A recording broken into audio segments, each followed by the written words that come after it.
mereka ke Yerusalem. Lali. Ya, lali ya. Apa? Berkobar-kobar. Kita mau ngomongin dulu soal berkobar-kobar. Berkobar-kobar itu menggunakan bahasa Yunani. Apa ini bacanya? Yuk. Ada yang bisa membaca?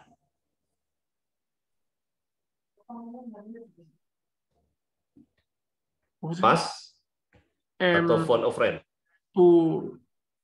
Ini ini M, P, P, N,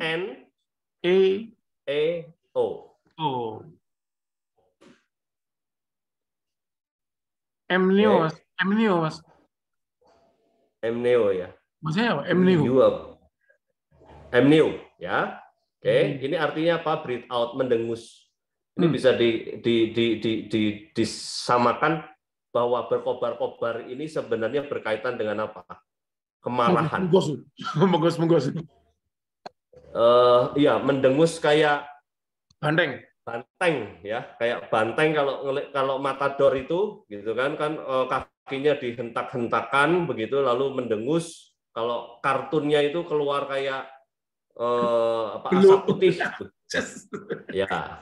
Jadi kita bisa melihat bahwa ia berkobar-kobar bukan karena sesuatu yang baik, tetapi berkobar-kobar karena kemarahan.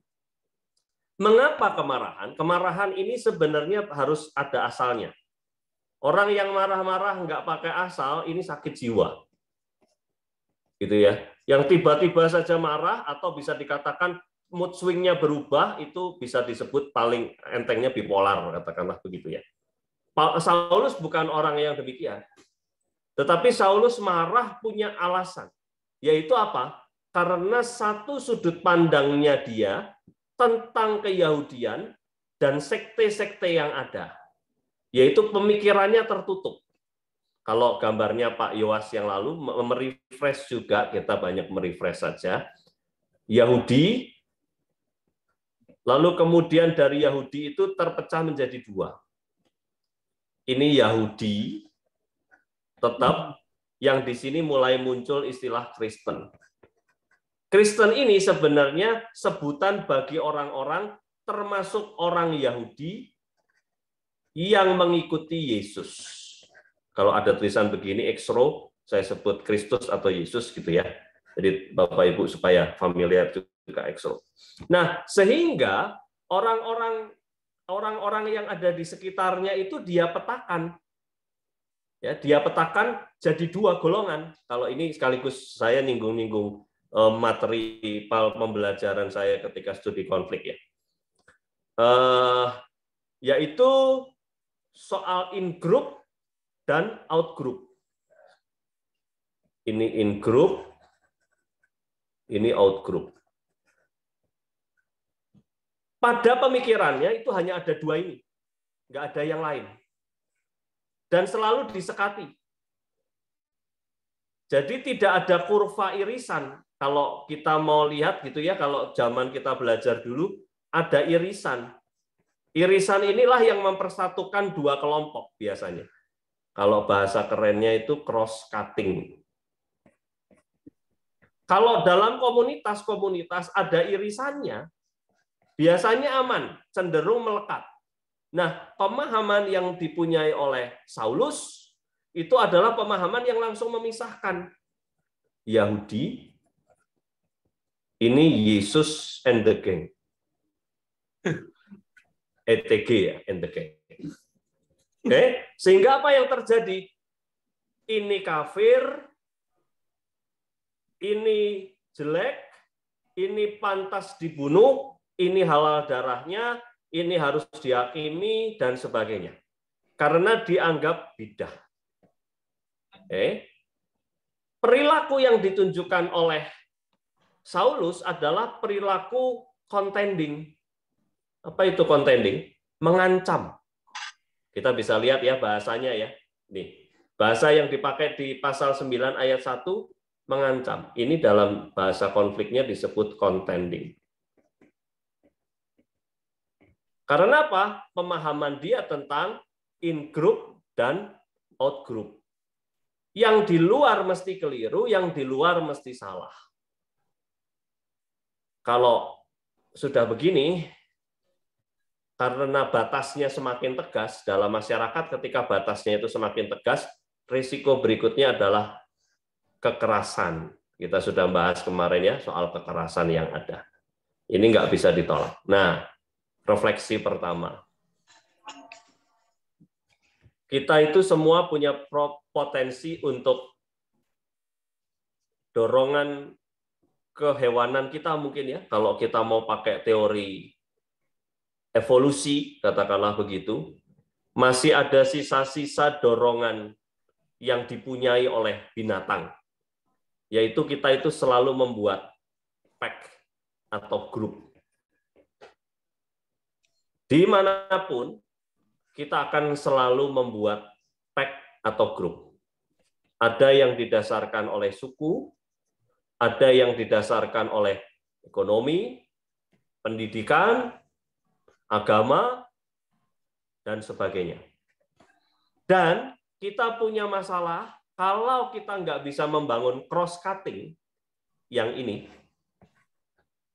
maka kita akan punya masalah menciptakan in-group dan out-group, penyekatan yang tajam, lalu akhirnya kekerasan itu muncul. Lupa di-mute ya. Ya, Mas. Ya, oke. Jadi kalau kita belajar dari pesan yang pertama, kekerasannya Saulus itu muncul dari sekedar persoalan ini. Kekunci pikirannya. Kalau bahasa sekarang itu kadrun. Kadrunnya Kristen ada nggak? Ada. Orang Kristen yang kadrun ya ada, yang nganggap orang Kristen lainnya sesat ya banyak. Nyalah-nyalahin ya banyak. Ya, sehingga dalam strategi lintas iman, lintas denominasi, yang kita harus cari apanya? Ini ya, irisannya. Ini strategi dasar sebenarnya membangun persatuan dalam keberagaman, unity in diversity, yaitu membangun cross-cutting-nya. Ada bagian-bagian yang bisa kita rayakan bersama. Yang beda itu yang di sini, yang saya yang arsir merah ya. Yang saya arsir merah ini beda. Yang beda ya nggak usah disama-samakan. Tetapi yang sama bisa menjadi ikatan untuk kita merayakan bersama. For your information, kemarin malam saya dikontak teman dari PBNU, lalu kemudian dia mengajak untuk berkarya di Cianjur. Bagus nggak? Bagus. Kenapa? Karena kita membangun cross-cutting kemanusiaan, pertolongan bagi mereka. Bagus, bagus. Kenapa? Supaya masyarakat di sana tidak terprovokasi. Sekarang sudah mulai ada videonya ya, terprovokasi ya. Mulai memunculkan apa? In group dan out group. In dan out. Sekarang sudah mulai. Karena tenda-tenda gereja tertentu itu dengan besar menuliskan kata gereja bla bla bla bla bla bla di kampung-kampung Cianjur. Ini kalau identitasnya terlalu dikedepankan, yang terjadi apa? In group dan out group. Dan video yang tersebar apa? Mereka bukan bagian dari kita. Sehingga ketika kemarin saya dikontak, lalu langsung saya sampaikan ke beberapa tim dari milik GKI, ayo kerjasama sama PBNU, bareng-bareng.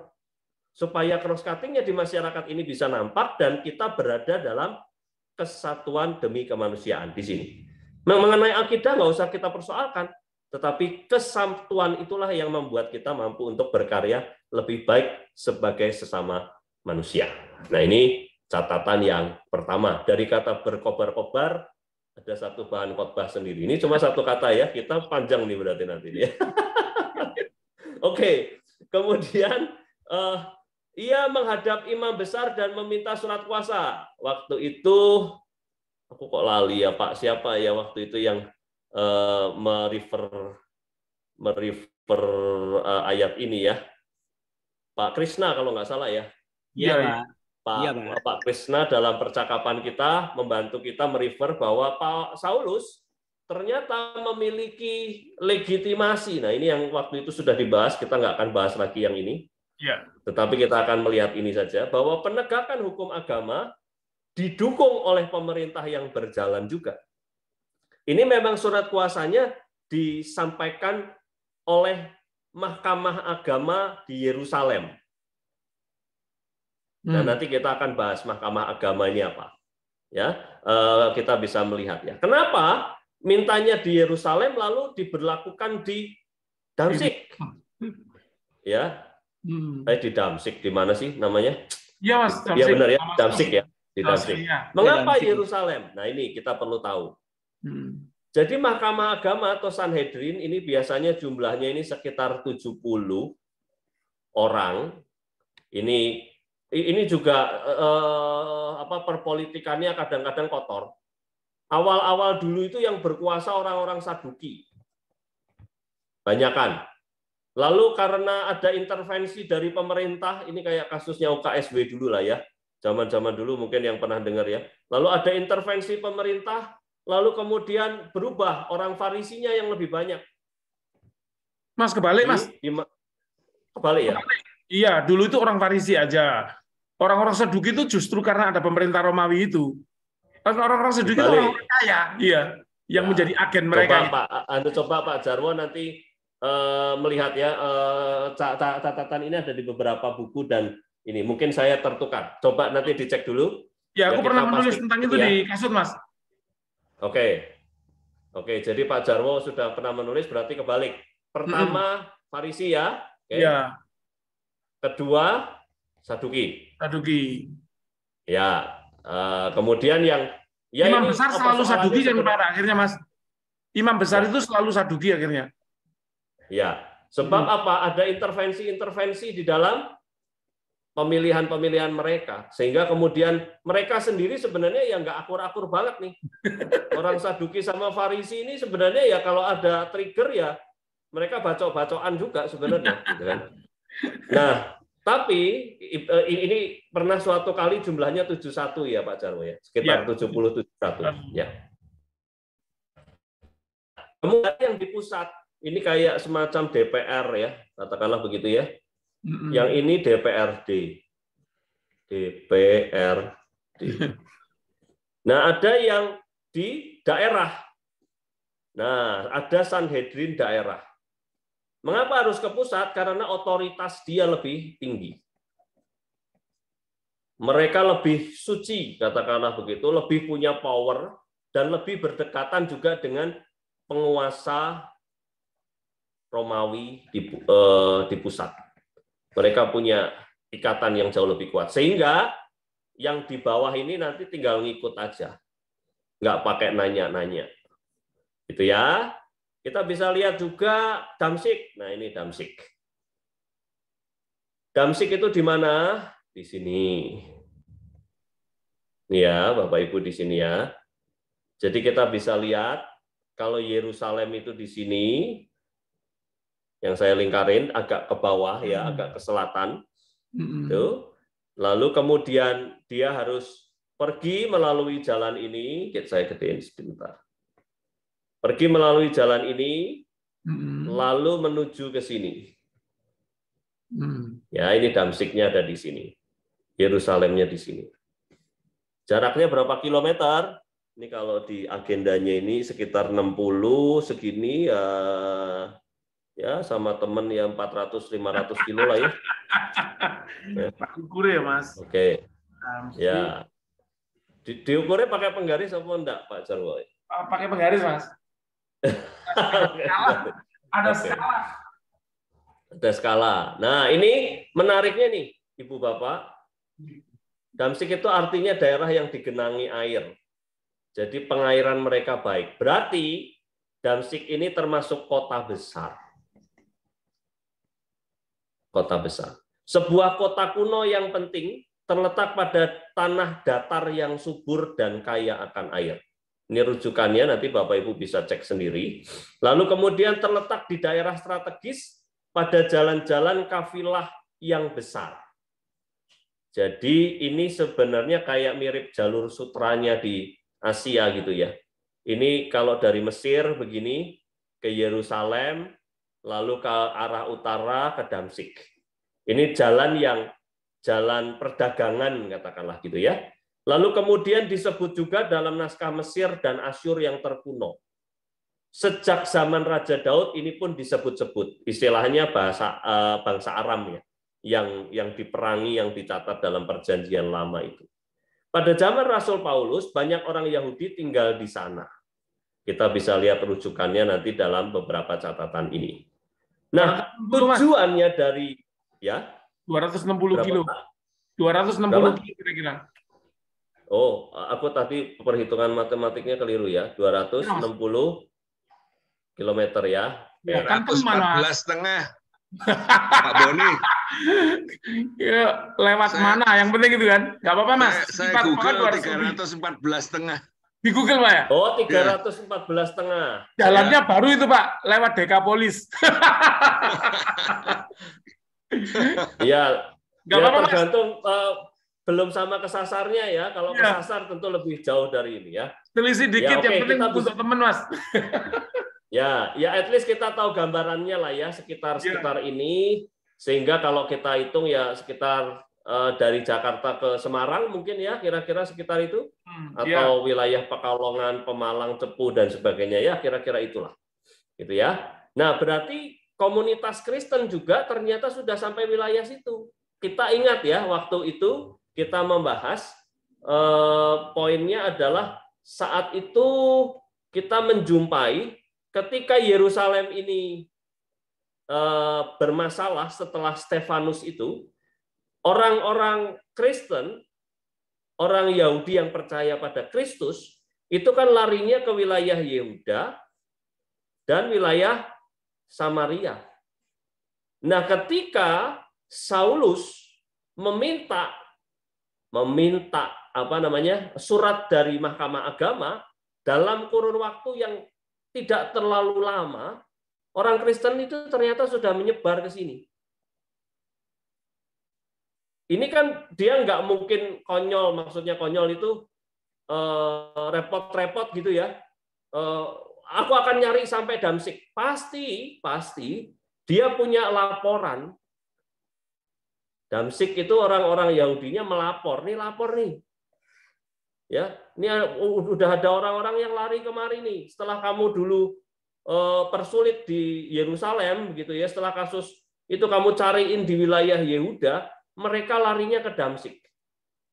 Menariknya kok Saulus nggak ke Samaria ya? Nah, ini penting loh kita cermati. Penting apa kita cermati, kenapa? Karena Saulus itu lebih milih ke utara yang jauh daripada masuk ke wilayah Samaria yang ini. Yang dekat. Yang di sini itu mesti sudah dicari ini sama Saulus nih. Yang di wilayah ini ya. Yang saya arsir merah sajalah supaya kelihatan. Ini wilayah Yehuda ya. Sudah ini. Tetapi Saulus kok memilih lari ke sini? Apakah dia sudah menghabisi yang di sini juga? Atau dia masih terikat dengan keyahudiannya masuk ke Samaria? Gimana Pak Jarwo? Sepertinya di Samaria kan belum terlalu banyak ya Mas. Cuman kalau dia mendengar bahwa di Damsyik sudah ada yang seperti itu, mending ditumpas dari sana terus dia turun ke bawah gitu. Kayaknya begitu Mas. Waktu itu ada yang menjelaskan. Ya. Kalau saya agak kurang setuju teori itu memang. Ya ini kita bisa punya beragam pandangan karena memang kita tidak cukup data ya untuk itu. Tetapi kalau saya melihat ini kan karyanya Filipus, ya betul ya? Iya, karya Filipus. Kemarin kan kita sudah ngomong Filipus. Filipus itu membawa perubahan di sini loh, banyak sekali. Tapi Saulus kok milih? Enggak Mas, tapi paralelnya mesti diingat. Tersebarnya mereka kan setelah Stefanus terbunuh Mas. Dan Saulus sesaat setelah Stefanus terbunuh langsung minta itu kan. Jadi mungkin bisa jadi Filipus benar sudah di Samaria tapi belum mengajar dan belum menghasilkan banyak itu Mas. Jadi waktunya itu paralel. Iya. Ya, kalau mau mengikuti timeline paralel, saya sepakat dengan Pak Jarwo. Nggak ada masalah. Kita membahas bukan untuk memperdebatkan salah benar ya. Tetapi kita mau lihat timelinenya kalau paralel berarti bisa dimaklumi analogi itu, gitu ya. Analogi milih yang jauh dulu ya, jauh ya, dulu. Samaria belum dimenangkan. Iya, kalau saya, ya Pak. Nggak, kalau saya mau kasih sharing juga sedikit, saya pernah baca juga, saya nggak tahu nanti kebenaran, karena ada yang juga pandangan begini, dia tidak pergi ke mana, Samaria. Ya. Samaria itu saat itu di bawah kekuasaan Pontius Pilatus, Romawi. Jadi dia itu penguasa.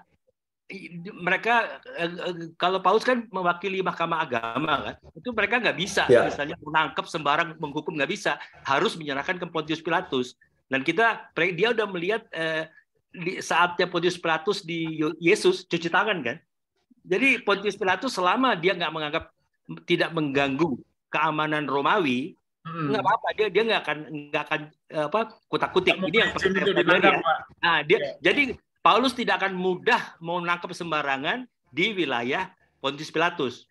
Tapi kalau dia pergi ke Damsik, itulah wilayah Herod Filipus. Dan kita tahu Herod Filipus itu nanti kan ada kan, dia paling suka begitu dia membunuh orang-orang ini, dipuji rakyat kan. Herod Antipas itu yang dipakai untuk dulu waktu untuk mengadili itu kan, Yesus kan. Karena Galilea sama di sebelah barat Sungai Yordan itu areanya Herod Antipas. Utara kalau kita lihat udah mulai ke arah Syria itu Herod Filipus. Samaria sebetulnya Herod Arkeolus, tapi karena Arkeolus lemah terus didoronglah situ Pontius Pilatus. Itu yang saya pernah baca sejarah sih begitu. Tapi itu benar juga. Nah, jadi kalau dia bergerak ke area Herodes lebih mudah daripada ke Pontius Pilatus. Itu yang saya pernah baca. Berarti di sini ada permainan politik, gitu ya, untuk melihat skemanya pemerintahan. Ya, saya juga pernah mempelajari ini. Tetapi kalau saya melihatnya, ya kita bisa saling melengkapi ya, semuanya ini bisa saling melengkapi. Saya melihatnya penggunaan perunutan ceritanya saja, Pak Jarwo. Iya, Mas. Gitu ya. Jadi selain ini, saya melihat urutan peristiwanya dari penceritaan Kisah Para Rasul, maka saya memilih untuk berarti ada sesuatu nih. Dan salah satunya tadi dijelaskan Pak Jarwo dan Pak Krisna, di sini memang Herodes Filipus gitu ya. Lalu kemudian di sini agak lebih susah karena di sini Arkelaus ya. Lalu kemudian Pontius Pilatus nggak ada, Mas. Arkelaus sudah nggak ada. Arkelaus sejak abad tahun 4 Masehi sudah nggak ada. Makanya ada Pontius Pilatus itu. Udah Pontius waktu itu. Ya.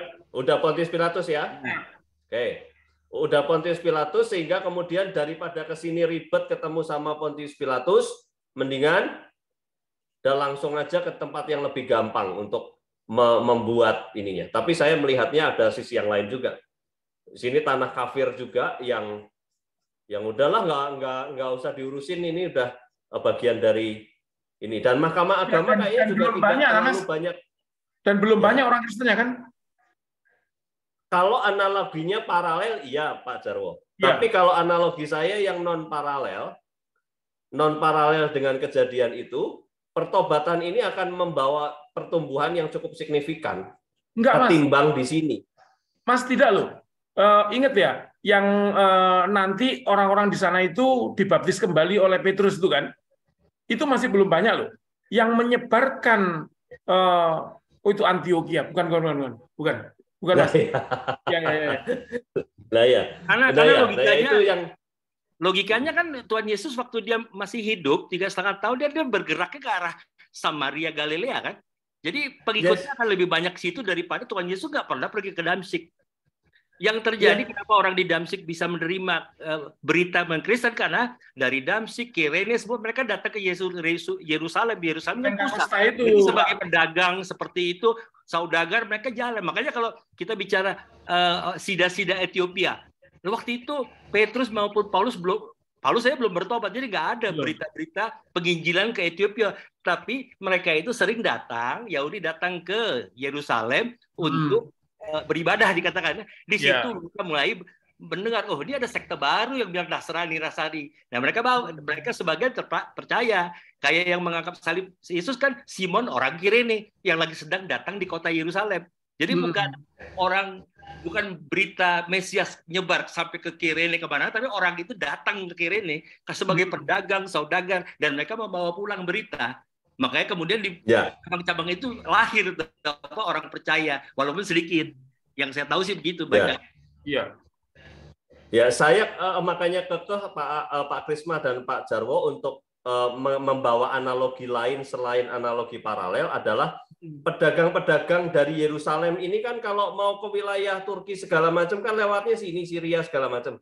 Ya, dia pasti dalam interaksi ada percakapan-percakapan selain yang dari sini ini ziarah ke Yerusalem gitu ya. Ya. Itu kan ada dua gerakan. Pedagangnya Israel yang ke sana sambil ngobrol-ngobrol tentang Yesus. Nah, jangan lupa di Injil Yohanes perjumpaan Yesus dengan perempuan di pinggir kali, di pinggir sumur. Di pinggir sumur itu kan juga melahirkan pertobatan, Pak Jarwo. Jauh sebelum Filipus. Iya, tapi itu kan lokal banget, Mas. Saya justru menyoroti kejadian Pentakosta, Mas. Mungkin itu lebih mempengaruh. Yes, Pentakosta dan Stefanus itu akhirnya membawa pengaruh kan, penginjilan itu sangat masif juga di sini. Iya. Gitu ya. Oke. Ini kita hanya supaya kita nggak berdebat lebih panjang, tapi paling tidak Bapak Ibu bisa melihat ya perspektifnya bahwa kekristenan itu bagaimanapun caranya, data kita nggak punya cukup banyak begitu ya, tetapi ada banyak perspektif menafsirkan bagian dari Damsyik dan sebagainya ini, termasuk kenapa ke sini tadi dibantu sekali oleh Pak Krisna mengingatkan kita bahwa lebih mudah bagi Saulus untuk berkarya di sana, selain faktor-faktor yang tadi sudah disebutkan. Nah, aku mau narik lagi ke bagian sebentar. Oke. Kemarin aku nyiapin gambar ya, nanti itu di sana. Oke, kita lanjut dulu. Ayat 3 sampai ayat 9. Pak Jarwo boleh bantu, Pak Jarwo? Oke. Pak Boni, beberapa senior yang terhormat mengatakan tulisan yang tampil di layar terlalu kecil. Coba pas gini dimaksimalkan, Mas Boni, ya. Saya bacakan ayat 3 dan selanjutnya. Dalam perjalanannya ke Damsyik, ketika ia sudah dekat kota itu, tiba-tiba cahaya memancar dari langit mengelilingi dia. Ia rebah ke tanah dan kedengaran olehnya suatu suara yang berkata kepadanya, Saulus, Saulus, mengapa kau menganiaya aku? Jawab Saulus, siapakah engkau, Tuhan? Katanya, akulah Yesus yang kau aniaya itu. Tetapi bangunlah dan pergilah ke dalam kota. Di sana akan dikatakan kepadamu apa yang harus kau perbuat. Maka termangu-mangulah teman-temannya seperjalanan, karena memang mereka mendengar suara itu, tetapi tidak melihat seorang pun juga. Saulus bangun dan berdiri lalu membuka matanya, tetapi ia tidak dapat melihat apa-apa. Mereka harus menuntun dia masuk ke Damsyik. 3 hari lamanya ia tidak dapat melihat, dan 3 hari lamanya ia tidak makan dan minum. Sampun, Mas.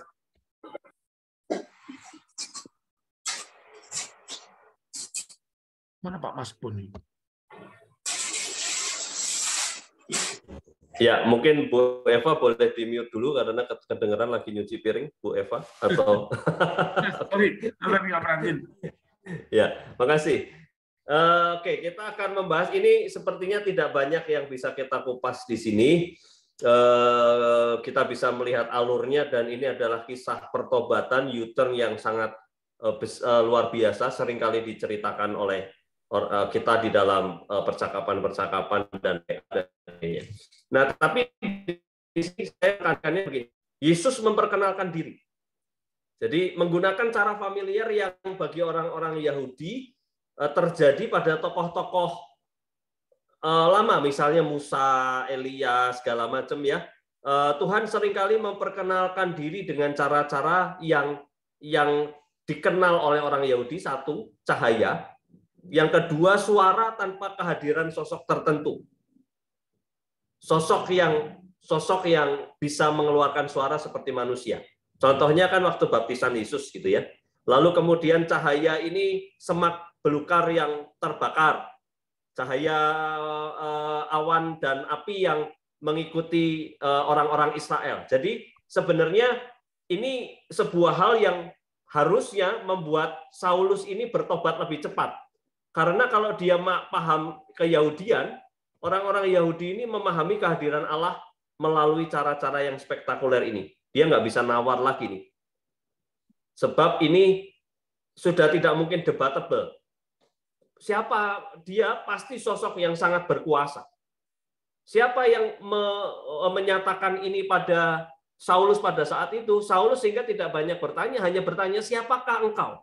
Dengan pemahaman bahwa ini yang berhadapan dengan aku pasti orang atau sosok atau katakanlah Allah atau Tuhan yang sangat berkuasa. Sehingga kemudian di sini disebutkan, siapakah engkau? Saulus, Saulus, mengapakah engkau menganiaya aku? Siapakah engkau Tuhan? Penyebutan kata Tuhan ini menarik. Tuhan yang dipakai ini apakah Adonai gitu ya? Adonai ini juga merefer pada Tuhan untuk mengganti kata Yahweh.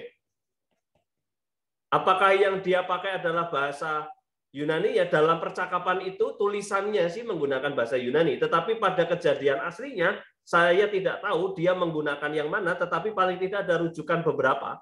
Adonai itu Yahweh-nya, atau kita bisa melihat bahwa dia menggunakan kata kurios.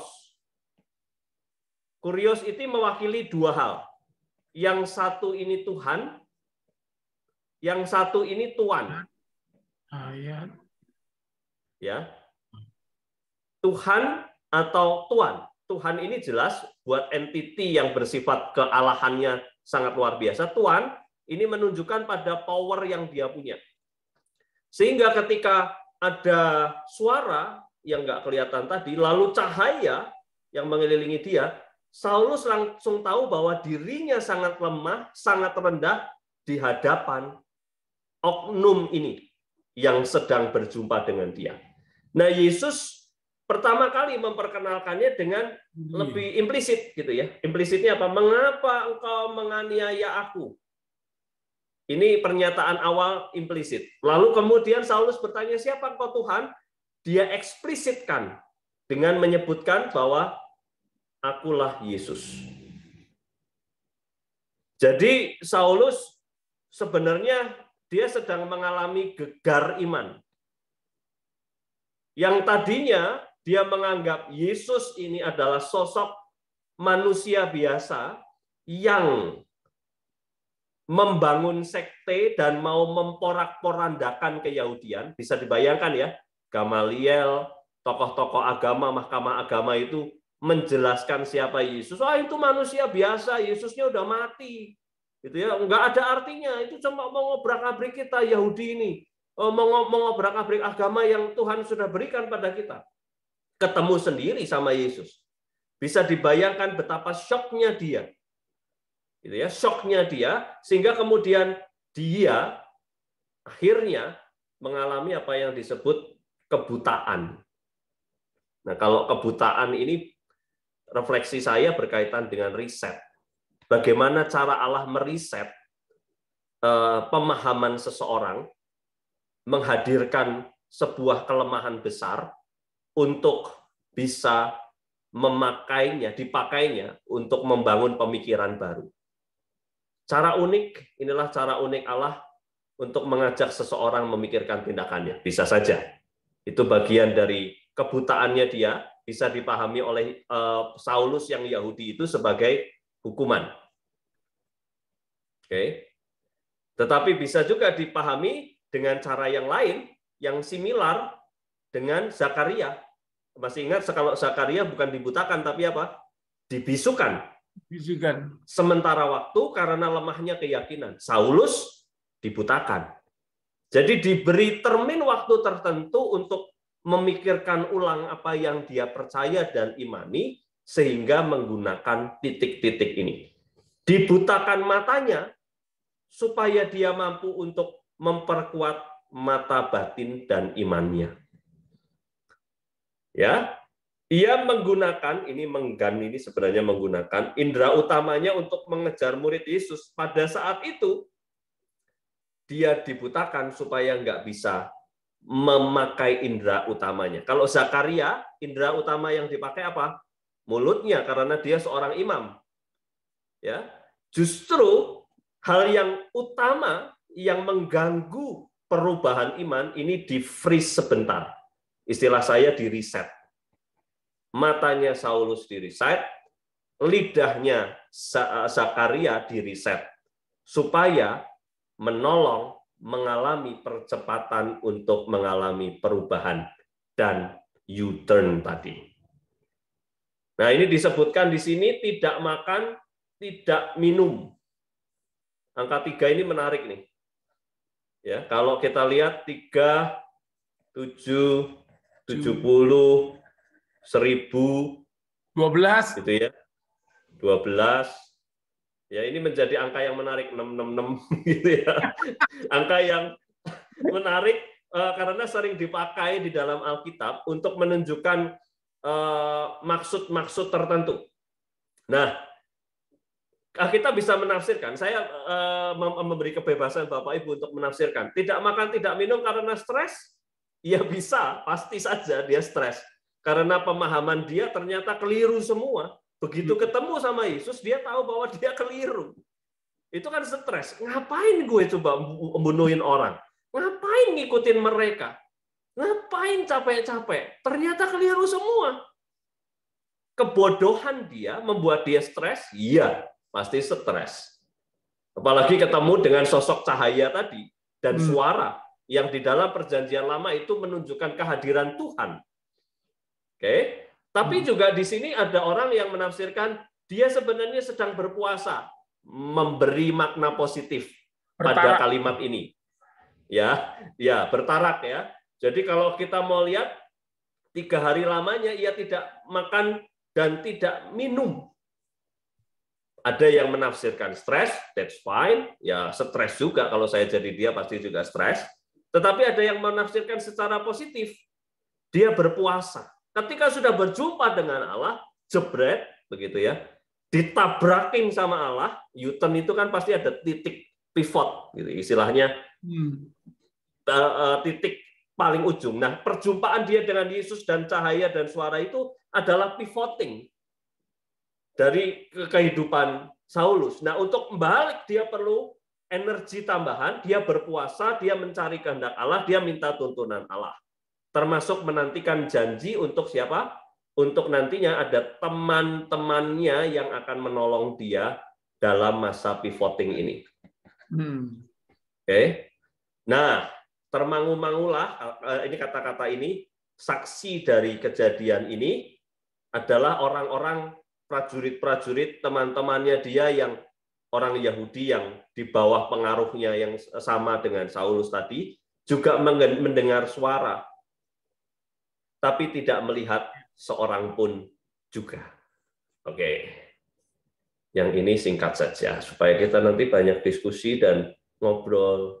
Enaknya menafsirkan bersama dalam gereja, orang Kristen itu kita bisa punya perspektif yang berbeda, tetapi kita bisa membahasnya sambil tertawa. Jadi nggak usah ada fatwa, gitu ya, istilahnya kita ngobrol, membangun iman bersama. Yes, saya akan membacakan, terima kasih Pak Jarwo tadi, saya akan membacakan bagian ayat yang ke-10 sampai 19. Di Damsyik ada seorang murid Tuhan bernama Ananias. Firman Tuhan kepadanya dalam suatu penglihatan. Ananias, jawabnya, ini aku Tuhan. Firman Tuhan, mari pergilah ke jalan yang bernama Jalan Lurus, dan carilah di rumah Yudas seorang dari Tarsus yang bernama Saulus. Ia sekarang berdoa. Nah, ini menarik ya.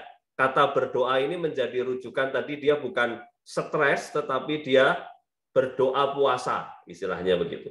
Dan dalam suatu penglihatan ia melihat bahwa seorang yang bernama Ananias masuk ke dalam dan menumpangkan tangan ke atasnya supaya ia dapat melihat lagi. Jawab Ananias, Tuhan, dari banyak orang yang telah kudengar tentang orang itu, betapa banyaknya kejahatan yang dilakukannya terhadap orang-orang kudusmu di Yerusalem. Nah, ini menarik. Yerusalem yang dipakai karena wilayahnya sebenarnya di Yehuda.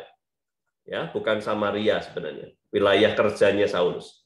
Dan ia datang kemari dengan kuasa penuh dari imam-imam kepala untuk menangkap semua orang yang memanggil namamu. Mu di sini siapa? Yesus. Tetapi firman Tuhan kepadanya, pergilah. Sebab orang ini adalah alat pilihan bagiku untuk memberitakan namaku kepada bangsa-bangsa lain, serta raja-raja dan orang-orang Israel. Aku sendiri akan menunjukkan kepadanya betapa banyak penderitaan yang harus ia tanggung oleh karena namaku. Lalu pergilah Ananias ke situ dan masuk ke rumah itu. Ia menumpangkan tangannya ke atas Saulus, katanya, Saulus, saudaraku, Tuhan Yesus telah menampakkan diri kepadamu di jalan yang engkau lalui. Telah menyuruh aku kepadamu supaya engkau dapat melihat lagi dan penuh dengan Roh Kudus. Dan seketika itu juga seolah-olah selaput gugur dari matanya, sehingga ia dapat melihat lagi, ia bangun lalu dibaptis. Dan setelah ia makan, pulihlah kekuatannya. Pelan-pelan ya kita.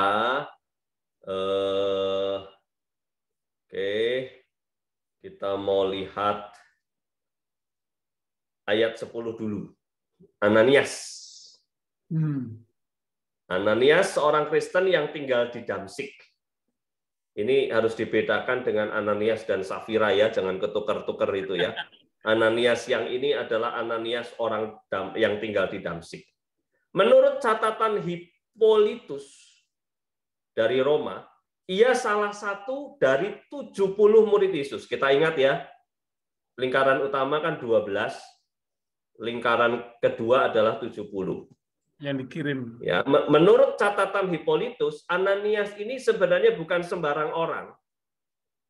Dia adalah orang yang bagian dari murid Yesus yang jumlahnya 70. Ia menjadi martir di wilayah Eleuteropolis. Ya, Betgraba ini daerah sini. Dia mati martir di wilayah ini. Jadi kalau Damsyik di sini, ternyata dia kemudian akan punya kesempatan untuk entah pedagang atau entah apa begitu ya. Dia kemudian wirawirilah di daerah sini, Yehuda juga di wilayah ini begitu ya. Lalu kemudian dia mati di sini. Ini Gaza ini. Nah, kita bisa melihat bahwa dia gentar sebenarnya bertemu dengan Saulus. Ini sebenarnya kan bahasa nawar ya. Tuhan, banyak loh yang telah ku dengar, istilahnya jangan bercanda dong Tuhan, kira-kira begitu ya. Aku tahu track record-nya ini, kenapa kamu ngutus? Tapi Ananias, meskipun dia gentar, jadi dia sebenarnya nggak berani-berani banget gitu ya. Bukan orang nekat, orang yang perhitungan, tetapi meskipun perhitungannya itu mungkin akan ada banyak bahaya, namun dia memilih untuk mendengarkan perintah Tuhan. Nah, ini refleksi untuk kita ya.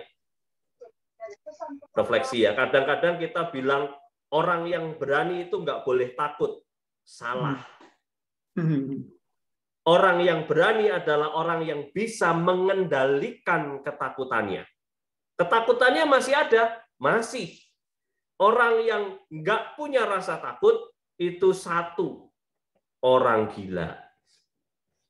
Itu nggak punya kecemasan, ya, nggak punya kecemasan. Kenapa? Dia kalkulasinya akan lemah. Kalau Ananias jelas, dia takut, tapi dia punya keberanian karena Allah yang menyertai dia. Allah sumber keberaniannya dia. Meskipun secara manusia dia tetap gentar. Nanti kita bisa lihat kelakuannya 12 murid Yesus itu lebih gila lagi. Kalau saya mau bilang, Ananias ini lebih jempol dalam mengelola rasa gentar dan takutnya. Ya, kenapa? Karena 12 murid Yesus itu jauh lebih penakut daripada Ananias.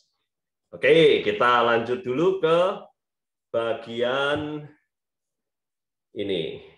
Mari pergilah ke jalan yang bernama Jalan Lurus dan carilah rumah Yudas, seorang yang dari Tarsus. Ring a bell tentang ini? Dari Tarsus. Saulus dari mana? Tarsus juga? Ya. Berarti sekampung nih, ye, catatan saya. Ini kalau mau dilihat, Allah ini Allah yang luar biasa karena dia menggunakan pendekatan sekampung ini untuk membuat nyaman juga, toh. Nyaman buat siapa? Buat Saulusnya. Karena teman sekampung, pendekatan kultural. Jadi Allah ini bukan sembarangan ngutus orang, enggak. Tapi saya sangat kagum dengan pemilihannya ini loh. Yudas yang disebut sekampung sama Saulus, pasti nanti akan ada ikatan obrolannya gampang, cair, dan sebagainya, mengingat kembali kampungnya di sana, dan sebagainya. Buat saya ini adalah pendekatan kultural, refleksi saya dalam persoalan-persoalan dinamika konflik dan sebagainya, pendekatan kultural ini mengambil peran yang sangat luar biasa untuk membangun perdamaian. Kita lanjut. Saya kok ngos-ngosan ini sebentar Bapak Ibu ya. Ya. Nah, kita mau meneliti dulu tentang jalan lurus ya. Bernama jalan lurus. Oke, yang ini. Oke. Jalan lurus. Jalan lurus ini menjadi terkenal karena Paulus tinggal di situ di rumah Yudas. Tadi sudah ngomong, Yudas yang dari Tarsus. Jalan itu merupakan jalan yang indah yang membujur dari arah timur menuju daerah barat. Ini kira-kira ada di ini nih Bapak Ibu ya. Di wilayah ini nih jalan lurus nih. Ini Turki ya ini ya. Pak Krisna betul Turki ya? Pak Krisna ya? Yang mana tuh? Yang jalan lurus Damsyik sekarang Turki ya? Damsyik kan itu apa Damaskus lah ibu kota. Syria, Syria, Mas. Syria. Ya. Damaskus. Syria. Damaskus ya. Damaskus. Nah, ini kira-kira kalau dilacak sekarang ini di sini nih. Nanti kalau mau tur jangan cuma ke Yerusalem, ke wilayah Suriah, Turki dan segala macam. Nah, ini kira-kira gambarannya. Sekarang ini sudah jadi jalan sempit. Kalau dulu jalan yang cukup besar, jalannya lurus begitu ya. Lalu kemudian sekarang ini hanya gang pertokoan yang sempit. Kalau dulu ini jalan yang istimewa, jalan perkotaan. Nah, ini kira-kira supaya kita lihat gambarannya saat ini ya, jalan lurus di mana. Lalu kemudian aku sendiri akan rencana besar. Nah, ini rencana besar yang apa namanya? Yang dibuat oleh Yesus, mewartakan Yesus. Jadi pertobatannya Saulus itu bukan tanpa maksud, tetapi dia akan membawa rencana besar. Masih ingat Simon di Samaria? Ini kan kepalanya ya, lalu pengikutnya banyak yang ikut. Lalu ketika Saulus, ya, tukang sihir itu, yang tukang sihir. Ini Saulus juga pentolan nih, kepala juga sama. Ditobatkan, pengikutnya pasti akan banyak. Ini rencana besar Allah. Apalagi karena Saulus memahami betul keyahudian. Sehingga dia akan punya cara, dia akan punya strategi untuk menyatakan karya, mendebat orang-orang Yahudi, mengambil ayat-ayat yang bisa mendukung keberadaan Yesus, itu dia sudah ngelotok di luar kepala pasti. Karena dia belajar Yahudi dan sangat ekstrim terhadap keyahudian. Jadi justru ini adalah sebuah opportunity besar.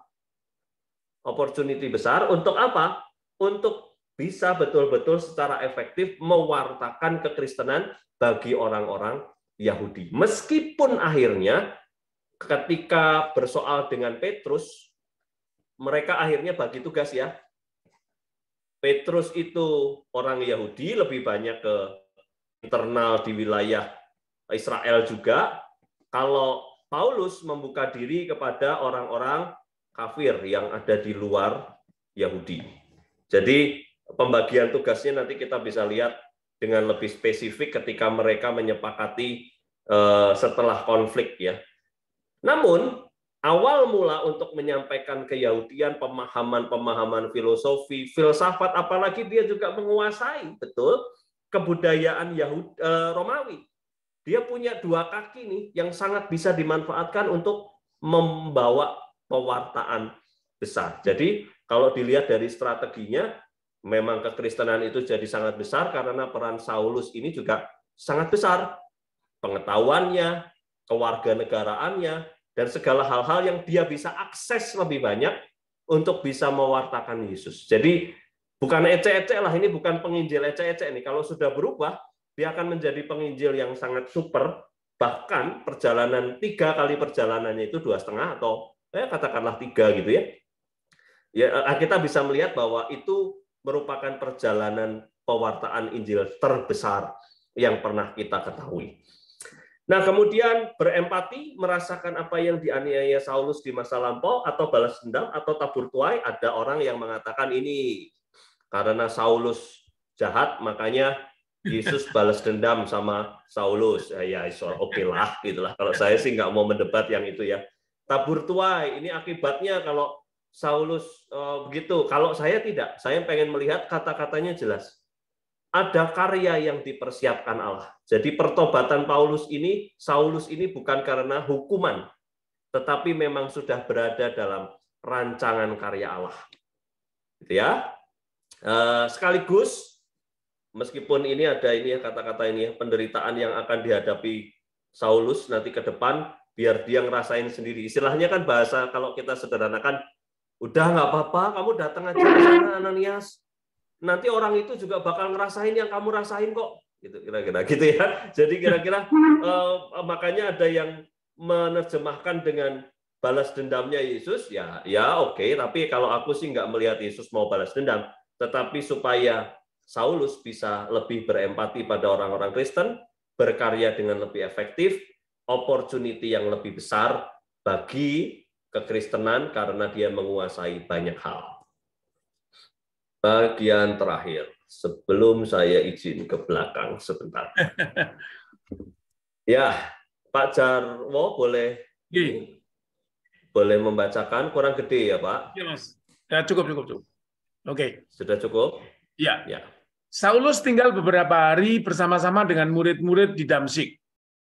Ketika itu juga ia memberitakan Yesus di rumah-rumah ibadat dan mengatakan bahwa Yesus adalah Anak Allah. Semua orang yang mendengarkan hal itu heran dan berkata, bukankah dia ini yang di Yerusalem mau membinasakan barang siapa yang memanggil nama Yesus ini? Dan bukankah ia datang ke sini dengan maksud untuk menangkap dan membawa mereka ke hadapan imam-imam kepala? Akan tetapi Saulus semakin besar pengaruhnya, dan ia membingungkan orang-orang Yahudi yang tinggal di Damsyik karena ia membuktikan bahwa Yesus adalah Mesias. Beberapa hari kemudian, orang Yahudi merundingkan suatu rencana untuk membunuh Saulus.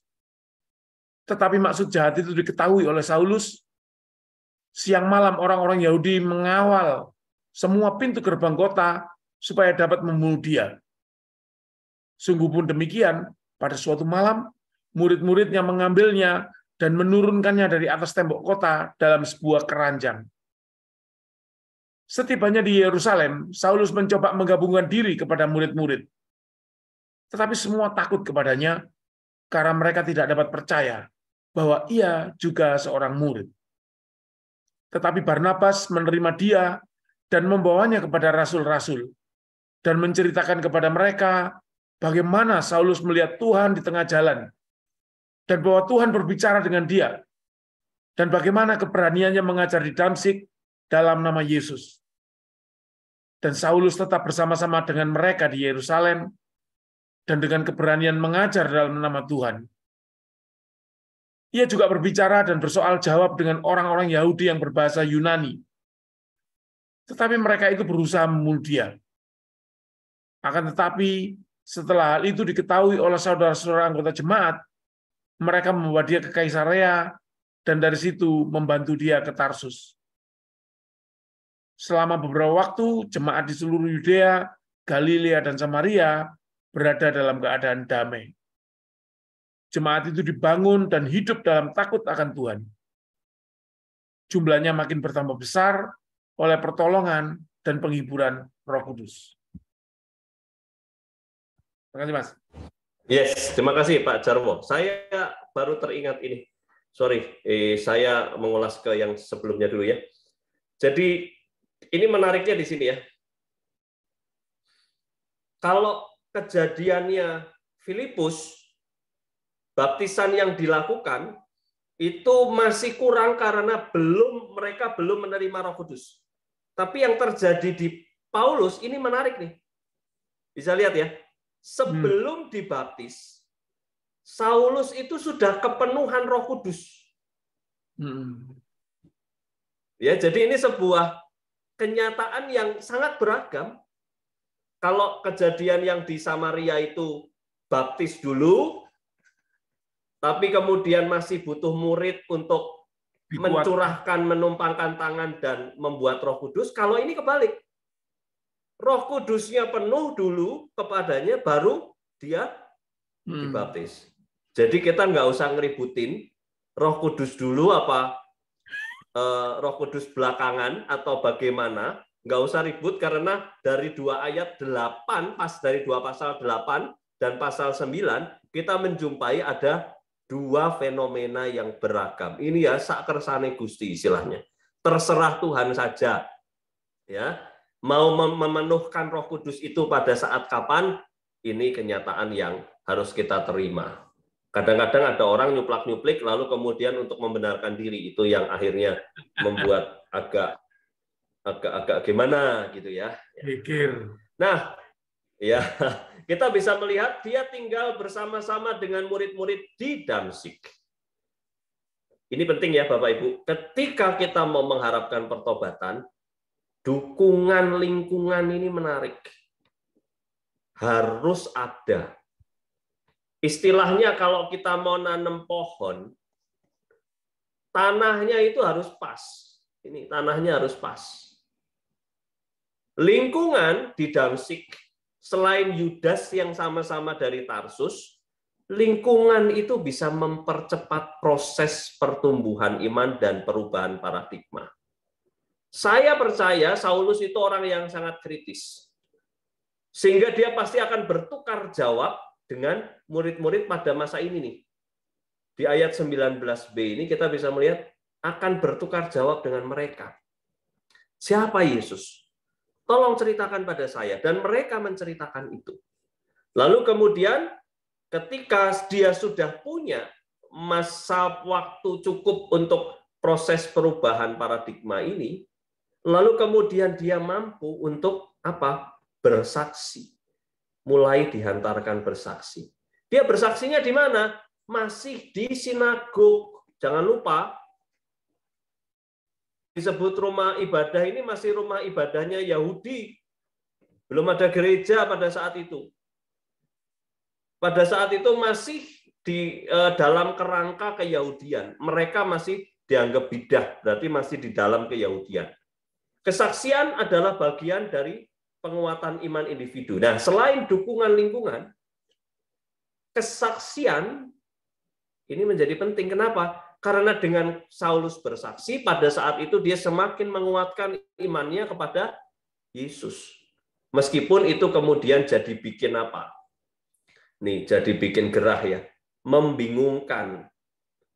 Karena dia tahu Saulus itu siapa, orang yang cukup terkenal, lalu tiba-tiba Saulus ini berubah jadi pengikut Yesus. Bahkan disebutkan ia mampu membuktikan bahwa Yesus adalah Mesias. Ini kata kunci keyahudian yang dinantikan orang Yahudi sampai sekarang itu Mesias.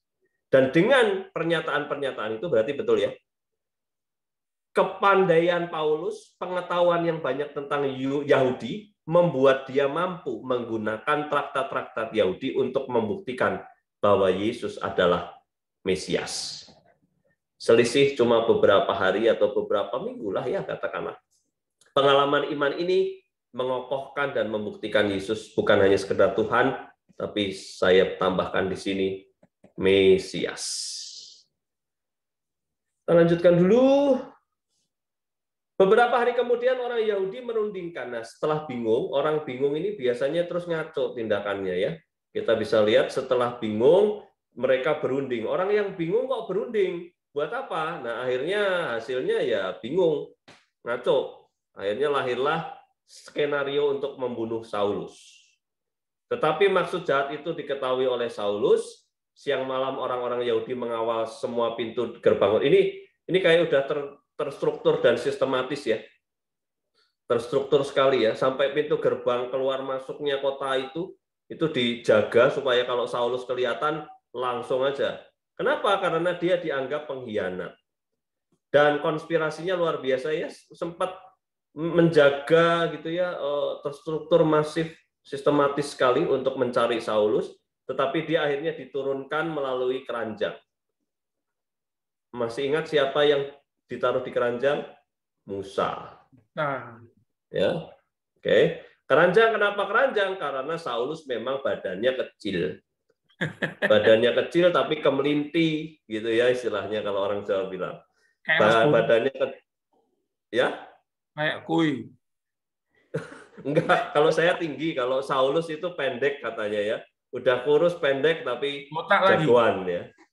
Ya, botak lagi gitu ya. Ya. Ingat Simon, ini tadi sudah saya bahas. Oke. Lalu saya akan menegaskan yang ini. Kata murid ya, Bapak Ibu tolong saya lupa memasukkan ini. Murid. Saulus pergi ke Yerusalem, lalu kemudian murid-murid Yesus. Murid-murid yang kita masih ingat, 12 murid itu kan tinggalnya di Yerusalem, yang lainnya nyebar. Saulus juga seorang murid. Ini sudah diklaim, membuat klaim bahwa Saulus murid. Yang disebut murid apa? Langsung berjumpa dengan Yesus. Guru, murid, ada perjumpaan langsung. Murid-murid yang 12 berjumpanya kapan? Ketika Yesus hidup. Betul? Iya. Kalau ini Saulus, guru, murid. Ketemunya di mana? Ketemu langsung di Damsik. Di Damsik, di dalam perjalanan ke Damsik. Ya, dalam perjalanan ke Damsik. Jadi guru murid ini bisa disejajarkan dengan apa? Pertemuannya langsung. Kalau ini pada saat Yesus hidup, yang 12 ini, kalau Saulus itu berjumpanya dengan kejadian spektakuler tadi. Sehingga itu kenapa Saulus disebut murid dan akhirnya menyandang gelar rasul. Menyandang gelar rasul. Rasul yang terakhir mungkin ya. Lalu yang dikatakan dia juga akulah rasul yang paling berdosa. Murid yang paling berdosa. Nah ini kenapa disebut dengan murid. Kita bahas dulu yang ini karena yang itu tadi lupa saya masukkan. Nah, belajar dari lingkaran utama. Ini lingkaran utamanya Yesus 12. Kesempatan membuktikan pertobatannya sebenarnya. Tapi murid-murid Yesus ini ketakutan. Nah ini yang saya bilang tadi. Murid-murid Yesus ini mungkin berpikir bahwa ini kali skenarionya Saulus nih. Supaya mengetahui posisi kayak intelnya ya. Intelnya dari Yahudi. Jadi berpura-pura double agent begitu. Lalu kemudian masuk dan akhirnya bisa membongkar kekristenan itu dan memusnahkan semuanya. 12 murid ini tidak percaya. Nah ini menariknya karena ketakutan itu mereka tidak percaya. Ananias lebih jempolan karena disuruh Tuhan bertemu dengan Saulus, dia berangkat. Murid-murid yang 12 yang ngakunya ini rasul enggak percaya dan bahkan justru yang menerima itu siapa? Barnabas. Aneh ya. Termasuk Matias, kayaknya di cerita ini Yudas sudah meninggal, Pak. Jadi tetap 12. Matias itu pengganti Yudas, jadi tetap 12. Ya, tetap 12. Karena ini Yudas sudah mati dan diganti Matias. Oke. Jadi yang menerima justru di luar rasul. Konyol nih, konyol sekali kalau saya lihat cerita ini ketawa saya. Kenapa? 12 rasul itulah yang harusnya meyakinkan Saulus, tapi malah justru Barnabas yang nama aslinya itu Yusuf, yang adalah cuma jemaat biasa ini. Dalam catatan-catatan saya tidak menemukan dia bagian dari 70 murid Yesus. Mungkin saya salah, nanti kalau ada yang menemukan silahkan disampaikan, tetapi dia tidak disebutkan sebagai 70 murid Yesus. Yang nerima ini malah jemaat biasa, jemaat mula-mula yang ada di Yerusalem. 12 murid Yesus malah menolak. Padahal ada kesempatan belajar lebih besar ya harusnya kalau dari murid-murid Yesus ini karena mengalami kehidupan Yesus. Ya, tapi ya sudah, orang muridnya takut mau bilang apa? Nah, kemudian kita bisa lihat di sini, inilah keuntungan yang lain. Kalau tadi bahasa Yahudinya lancar, dia juga ternyata menguasai bahasa Yunani karena kewarganegaraan juga dia menuntut untuk mengetahui hal itu. Sehingga dia bukan hanya berkarya bagi orang Yahudi, tetapi juga berkarya bagi orang Yahudi yang berbahasa Yunani dan orang-orang Romawi yang berbahasa Yunani. Bukan hanya orang Yahudi, termasuk proselit yang berbahasa Yunani. Jadi kemampuan keyahudian dan keyunanian dia membuat Saulus ini betul-betul bisa bertukar jawab.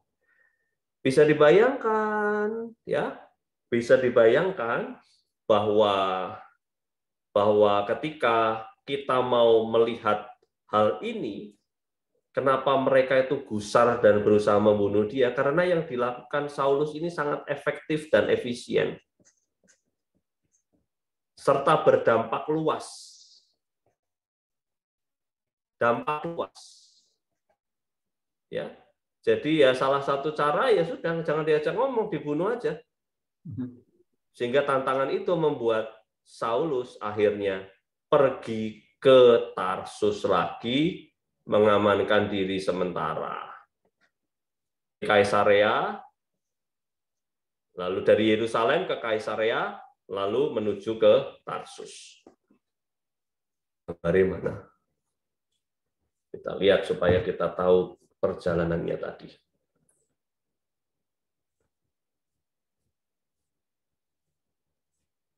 Udah dicoret-coret ini. Sampai hilang. Aku lali, Kaisarea di sebelah mana ini ya, Pak Krisna? Yerusalem ke atas, kira-kira di Samaria. Timur laut. Jadi dari Yerusalem ke arah timur laut itu ada Kaisarea. Mungkin kalau sekarang udah di atas Tel Aviv, udah mau ke Sidon sana kali. Kira-kira ke sebelah sini ya. Kira-kira pokoknya timur ya. Dari Yerusalem ke pinggir pantai arah timur laut. Jadi utara timur ya. Kok timur laut Pak? Gitu. Barat laut. Ya, dia kan Kaisarea kan kota pantai. Dia di atas Yerusalem tapi barat laut atau Pak? Agak ke kiri. Ya. Pokoknya daerah ini ya. Apa ya. Timur laut? Ini daerah. Barat laut ya? Barat laut. Barat daya apa gitulah. Pokoknya barat laut. Barat laut ya. Timur ya, barat laut. Ya wes, pokoknya cedak laut gitu ya. Ya, pokoknya mengarah ke pantai di atas itu. Kalau sekarang udah di atas Tel Aviv dia. Ya, pokoknya lewatnya kurang lebih ke sini. Ya, itu jalurnya gitu. Jalurnya pasti ke situ, Antioquia, terus ke Kilikia, Tarsus. Ya. Pokoknya Tarsus kan ibu kotanya Kilikia. Ya, betul. Nah, ini kalau kita lihat dia dilarikan ke sini. Nah, kemudian penutup kita menarik karena menggunakan kata Irene. Damai. Mana tadi ya? Sebentar. Damai. Keadaan damai. Baranya masih ada. Nah, ini kata Irene ini sebenarnya diterjemahkan dengan istilah quiet. Quiet itu cuma tenang. Damai, tapi nggak ada kekerasan. Baranya masih ada, apinya masih ada. Karena kita masih tahu nanti suatu saat nanti akan meledak lagi. Sampai dengan tahun 313 itu ya. 313 yang menjadi agama negara. Konstantin Agung, The Great Konstantin. Ini akan terus ada.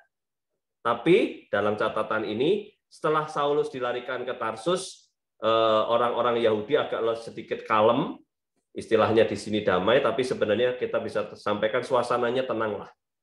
Enggak bergejolak lagi, enggak banyak yang ada, dan bos penyiksaannya juga yang paling aktif sudah bertobat, sudah hilang, provokatornya juga sudah bertobat, ya sudahlah.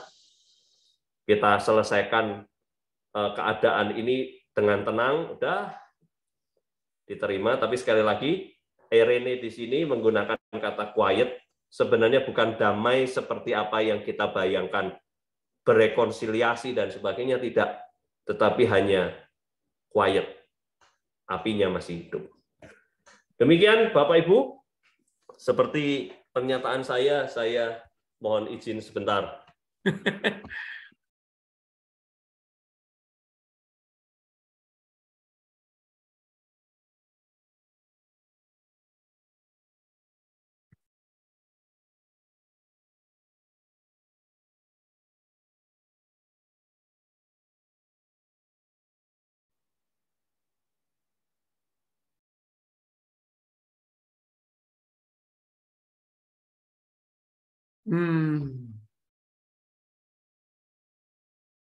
Bapak Ibu, sepertinya uraian tentang Paulus, pertobatan sang penganiaya sudah selesai lengkap disampaikan oleh Pendeta Boni. Jadi apabila kita bermaksud untuk lebih memahami lebih detail, lebih jelas melalui diskusi kita, siapkan pertanyaan-pertanyaannya. Gitu Pendeta Boni bergabung lagi, kita akan mulai proses tanya jawabnya. Pak Mahendra siap-siap, Pak? Loh, enggak. Masa cuma Pak Gunawan yang siap?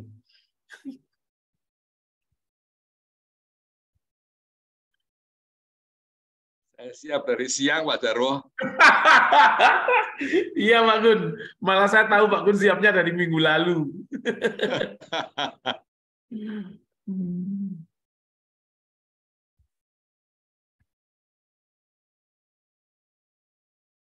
Pak Samoser, Pak Steven, Bu Sri.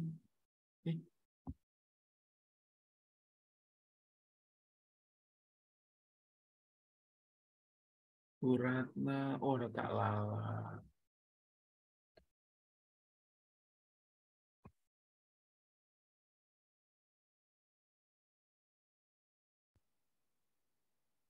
Wah, kalau di gereja toiletnya jauh. Jauh dari ruang pendeta. Nah, ini. Mari, Bapak Ibu, karena Pak Boni sudah kembali, mari kita mulai tanya jawab kita. Yang pertama, Pak Gunawan, silakan. Ya, terima kasih Pak Jarwo. Oke. Pendeta Boni, ini ada pertanyaan yang berkaitan dengan kritik terhadap ketidakkonsistenan berita Alkitab, Pak Boni. Yaitu Kenapa mengenai itu, Pak?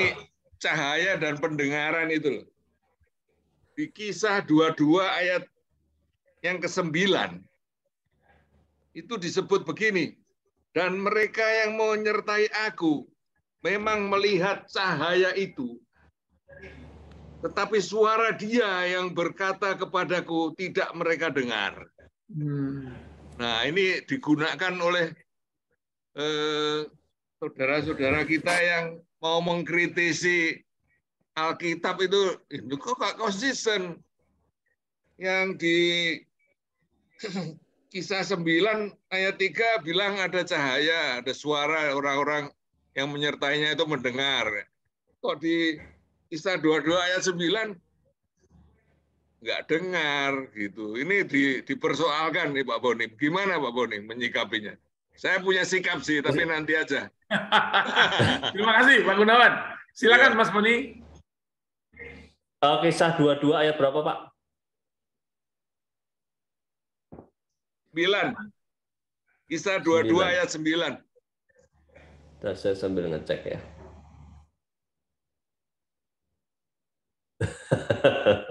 Iya.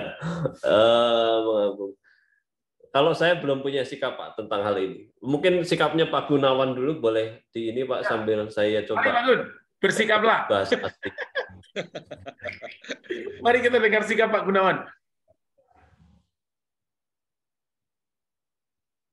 Kalau saya lebih cenderung kepada yang mendengar itu ya. Yang benar itu yang mendengar. Karena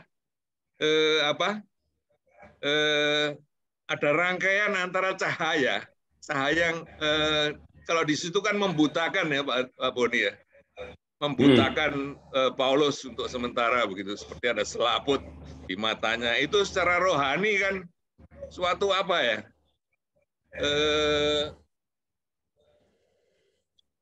Enlightenment begitu ya, sudden enlightenment kalau orang Zen bilang itu.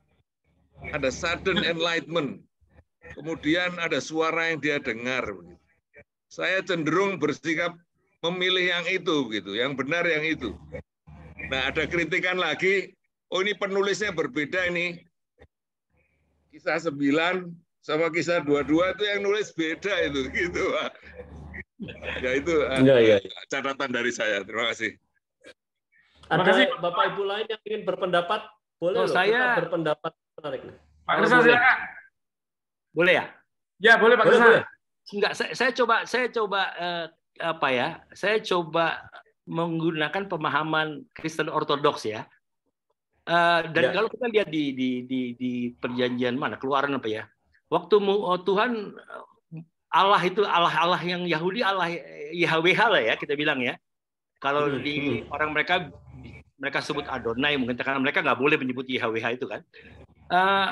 Memang dikatakan waktu itu tempat yang kamu injak musuh ini kudus. Kamu tidak akan pernah lihat Tuhan, karena kamu lihat kamu mati. Jadi memang Allah itu tidak bisa dilihat. Suaranya keluar dari semak-semak, tapi wajahnya tidak akan lihat karena aku kudus, tidak bisa lihat. Ini yang kasus sama Daniel Mananta itu berkembang karena Tuhan Yesus dipayu. Tuhan Yesus itu beda maknanya. Tuhan Yesus itu dia Tuhan setelah jadi manusia, dan memang dia pernah jadi daging. Dia hidup di abad pertama itu kan.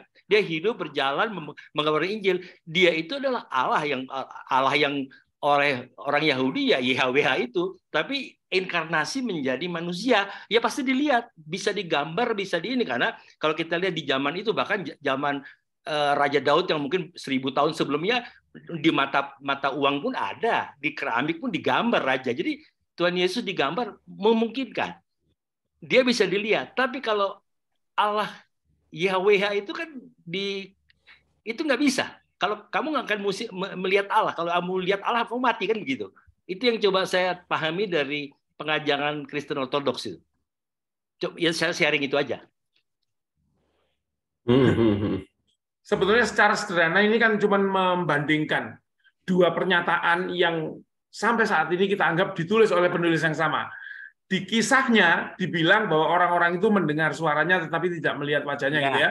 Tetapi di situ seolah-olah salinan dari pernyataan Paulus bahwa mereka tidak mendengar suaranya, gitu ya. Mereka melihat cahayanya tapi tidak mendengar suaranya. Bapak-bapak kalau ngomong tentang soal bersikap, di dalam Alkitab banyak sekali perbedaan seperti itu. Ya. Banyak sekali. Jumlah. Dan setahu saya Pak Jarwo, kalau kayak King James Version itu kan kita di penerjemahan LA itu kan ya Tuhan satu ya. Kalau King James Version kalau nggak salah ada Lord, L-nya kecil, ORD-nya Lord, L-nya besar, ORD-nya kecil. Ada Lord, L-O-R-D besar semua. Ada God, itu maknanya beda. Kalau nggak salah nih, mungkin ada yang tahu gitu. Itu ada perbedaan maknanya gitu loh. Iya. Jadi kalau kita lihat di tulisan King James Version ada yang Lord-nya L-O-R-D-nya besar semua, ada yang L-nya besar, O-R-D-nya kecil, ada God. Nah itu saya juga nggak terlalu paham, mungkin kayak Pak Yos ngerti kali ya. Tapi yang saya tahu ada perbedaan gitu. Saya nggak tahu bener nggak enggak. Saya pernah membawa hal ini ke pendeta senior saya dulu, karena saya habis membaca buku perbandingan agama, serangan-serangan terhadap kekristenan gitu ya. Banyak saya ceritain, beliau cuma mendengarkan aja. Akhirnya beliau dalam menyelesaikan itu cuma gini, Alkitab itu dari sejak awal sampai akhir itu ada garis merah yang menghubungkan. Garis merah itu yang jelas apa itu gitu. Hal-hal di pinggir-pinggirnya atau di dalamnya yang bukan inti itu nggak mengganggu garis merah itu. Betul sih, betul. Cuman ada yang coba menggali kan. Sebentar Pak Krisna. Biar saya selesaikan dulu supaya silakan, tidak salah pemahaman ya. Iya. Pada dasarnya bilang gini, kalau kamu nonton drama sampai Ingtai di tahun 1800 sana, di tahun 1910, 1945, 1970, bahkan tahun 2000 ini, sama nggak alurnya? Iya. Kalau yang di tahun 1945 itu foto di rumahnya Ingtai itu dipasang miring, mengganggu cerita? Enggak. Ada kemungkinan nggak begitu? Iya. Kenapa nggak mengganggu? Ya karena nggak penting, karena bukan hal utama gitu. Betul. Tapi boleh nggak itu kita bahas? Ya boleh. Jangan memang sengaja dipasang miring gitu ya. Tetapi secara garis besar seperti itu, Pak. Dikatakan. Betul. Saya setuju. Cuman sebagai pengetahuan, kalau begitu orang baca, kenapa kalau Lord LORD-nya besar semua? Kenapa ada L-nya doang besar? Itu aja. Mungkin bisa dijadikan penjelasan nanti. Tapi memang nggak penting, nggak terlalu penting. Iya. Ya. Terima kasih, Pak Krisna. Saya akan ya ini untuk intermezzo dulu soal Tuhan besar, Tuhan kecil, ya T-nya besar, U-H-A-N-nya kecil, itu sebenarnya simpelnya gini. Kalau Tuhan besar itu berkaitan dengan penyebutan YHWH. Ya, YHWH yang katakanlah itu Adonai gitu ya, bacaannya. Jadi kalau Bapak Ibu di Perjanjian Lama mendapati kata Tuhan yang hurufnya besar semua, itu dikaitkan dengan kehadiran tulisan YHWH. Jadi misalnya Tuhan Allah itu biasanya Elohim YHWH digabung. Jadi Allahnya jadi besar gitu ya. Dikapitalkan semua. Nah, Tuhan yang kecil itu sebenarnya untuk menyebut siapa sih? Dalam arti yang jelas kita lihat di Perjanjian Baru itu menyangkut dari kata asli kurios, kurio, kuri, dan teman-temannya. Ya, jadi kalau Tuhan kecil juga itu menyebut Adonai tanpa kehadiran tulisan YHWH. Kira-kira begitu ya. Kalau kurios itu firman ya, Pak? Ya? Kurios itu arti firman ya, Pak? Bukan. Tuhan. Tuhannya. Bukan firman ya? Tuhan. Bukan. Logos kalau firman. Oh iya, logos. Sorry. Nah, kemudian kalau Allah A-nya besar, L-A-H-nya kecil, itu menyebut istilahnya Elohim. Jadi kita akan tahu di mana sebenarnya tulisannya YHWH, Adonai, Elohim, Kurios, itu kita tahu tempatnya di mana tanpa harus membuka bahasa aslinya. Nanti dicek lagi saja, mungkin dalam kesempatan berikutnya kita akan mendapatkan itu secara lebih kompleks ya. Tetapi banyak jurnal-jurnal Kristen bisa di-search di Google yang menjelaskan hal itu juga. Lalu kemudian, ya menarik sekali memang. Dulu saya juga tertarik ini Pak, cuman terus lali. Sebutan Tuhan dan Allah sebetulnya kan sebutan generik ya Mas ya? Yes. Nama Allah itu yang unik, yang YHWH itu. Ya, betul. Nah, kemudian kalau kita lihat perbedaan tadi Pak Gunawan, saya terus terang tidak bisa mengambil kesimpulan apa-apa tentang perbedaan itu. Jadi saya harus mengatakan mohon maaf. Namun, kalau saya boleh berpendapat pribadi tanpa rujukan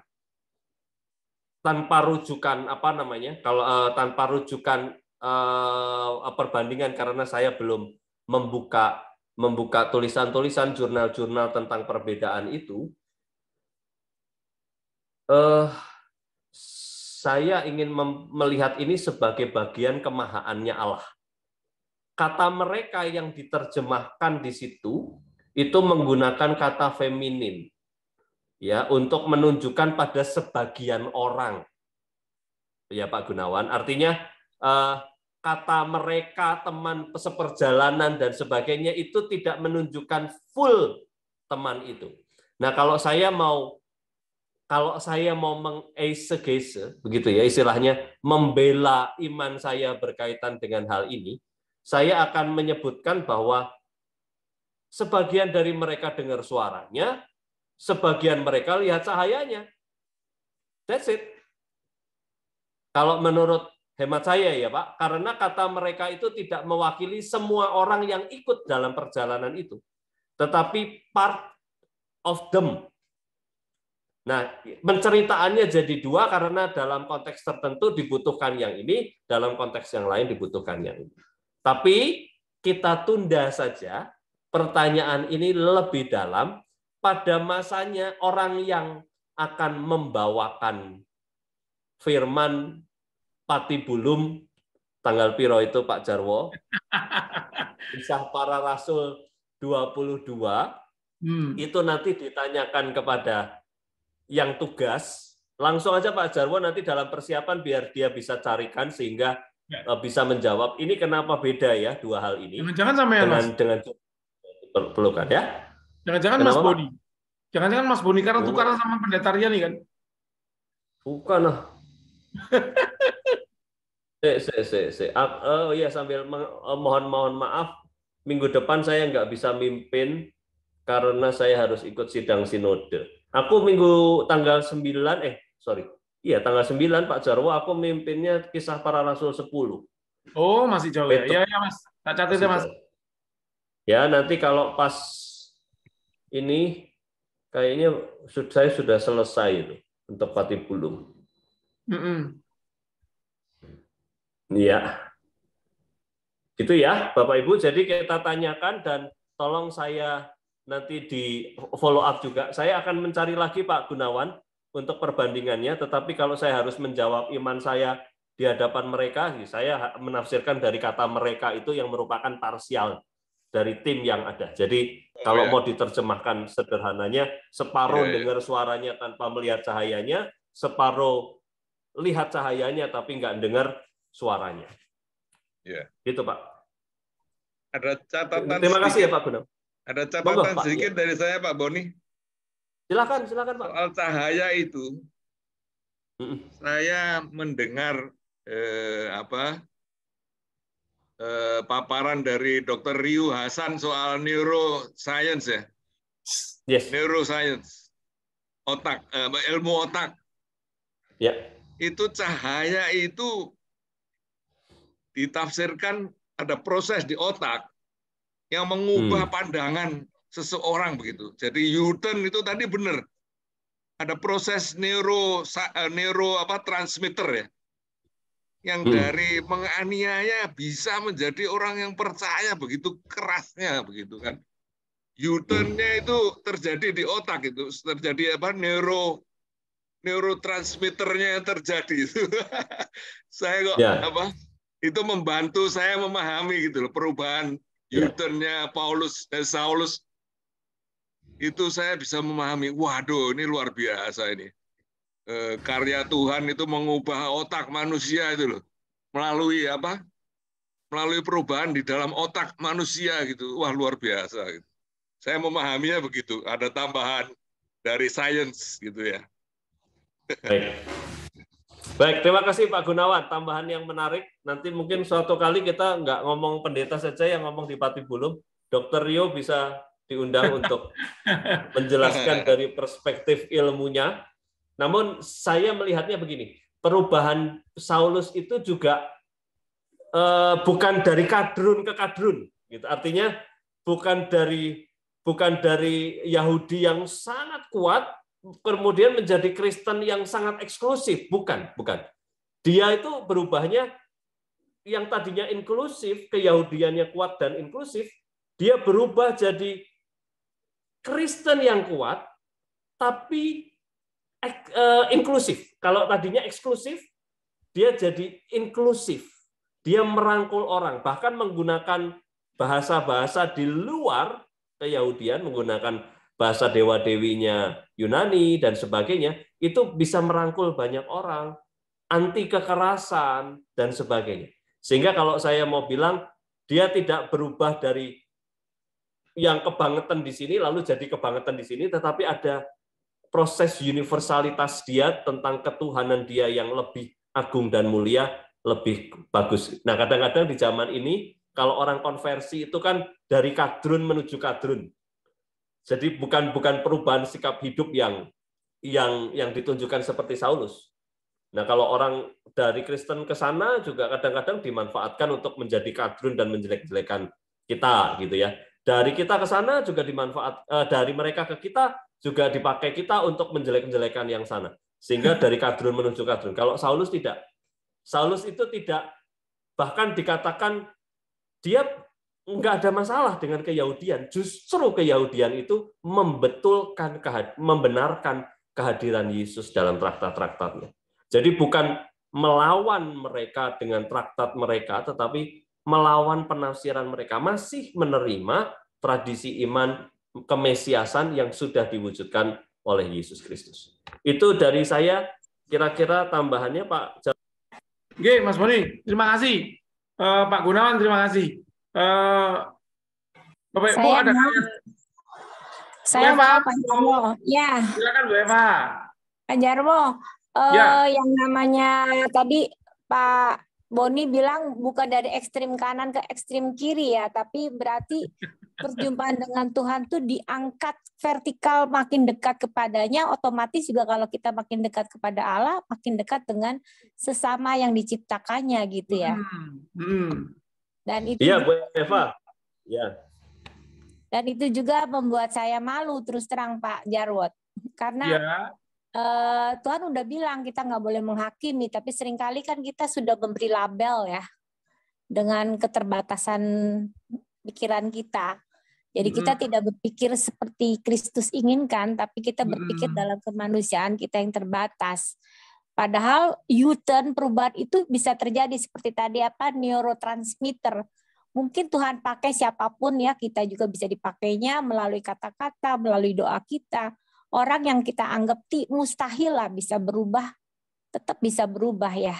Itu maksudnya pertemuan kita pada malam ini juga membukakan horizon pikiran saya bahwa enggak pada tempatnya kita menghakimi atau melabeli seseorang yang kita anggap jahat. Kan tentu pada zaman itu Saulus dianggap oleh pengikut Kristus kan sebagai monster ya, sesuatu yang sangat menakutkan, pembantai, bukan pembunuh lagi, pembantai.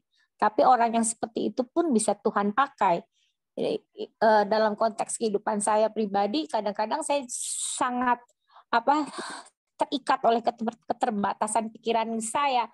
Seorang anak dengan perilakunya yang sangat destruktif itu, sangat membahayakan. Tapi bahwa anak seperti itu pun bisa seperti Paulus ya, diubahkan. Itu sih harapan saya. Pak Boni dan Pak Jarwo, luar biasa sekali apa yang disampaikan oleh Pak Boni tadi. Jadi bukan dari ekstrem kanan ke ekstrem kiri, tapi kalau berjumpa dengan Tuhan berarti diangkat vertikal mendekat kepada Tuhan. Terima kasih banyak Pak Jarwo dan Pak Boni. Terima kasih Bu Eva. Terima kasih Bu Eva ya. Pak Jarwo. Ya, Pak Kris, monggo. Aku mohon maaf loh, putus-putus ini mengikuti. Harus saya coba. Pak Boni, mungkin saya juga pertanyaannya ini saya mungkin terlewat, mungkin dari Bapak Ibu yang lain sudah tanya. Intinya cuma begini, dari bab 9 tadi Kisah Para Rasul, pertanyaan saya cuma satu, karena apa yang disampaikan tadi itu persis yang saya mau tanyakan, yaitu siapakah engkau Tuhan gitu ya. Nah tadi udah dijelaskan dengan Manakorios Tuhan sebagai Tuhan atau Yahweh-nya, dan Tuhan. Nah, pertanyaan saya begini, kalau dalam konteks di dalam Kisah Para Rasul ini, bab 9 khususnya, ayat 1-3 ya, ini Saulus itu sudah mengenal Yesus atau belum, sehingga dia mengatakan itu sebagai Tuhan. Padahal di belakang setelahnya barulah akulah Yesus. Nah, pertanyaan cuma itu saja. Apakah Saulus itu sampai menganiaya dan mengejar-ngejar umat, kalau kita sebut setelahnya umat Kristiani ya? Itu Pak Boni. Pertanyaannya, mengenal Yesus atau belum ya? Cuman itu saja. Kalau dibilang mengenal dalam arti tahu, itu pasti sudah Pak. Ya. Ya, jadi Yesus yang diperkenalkan ke Saulus itu adalah Yesus yang diperkenalkan orang Yahudi kepada Saulus. Yesus yang adalah pembawa pemurtatan bagi keyahudian. Kalau mengenal, ya sudah. Sehingga pasti Saulus juga mempertimbangkan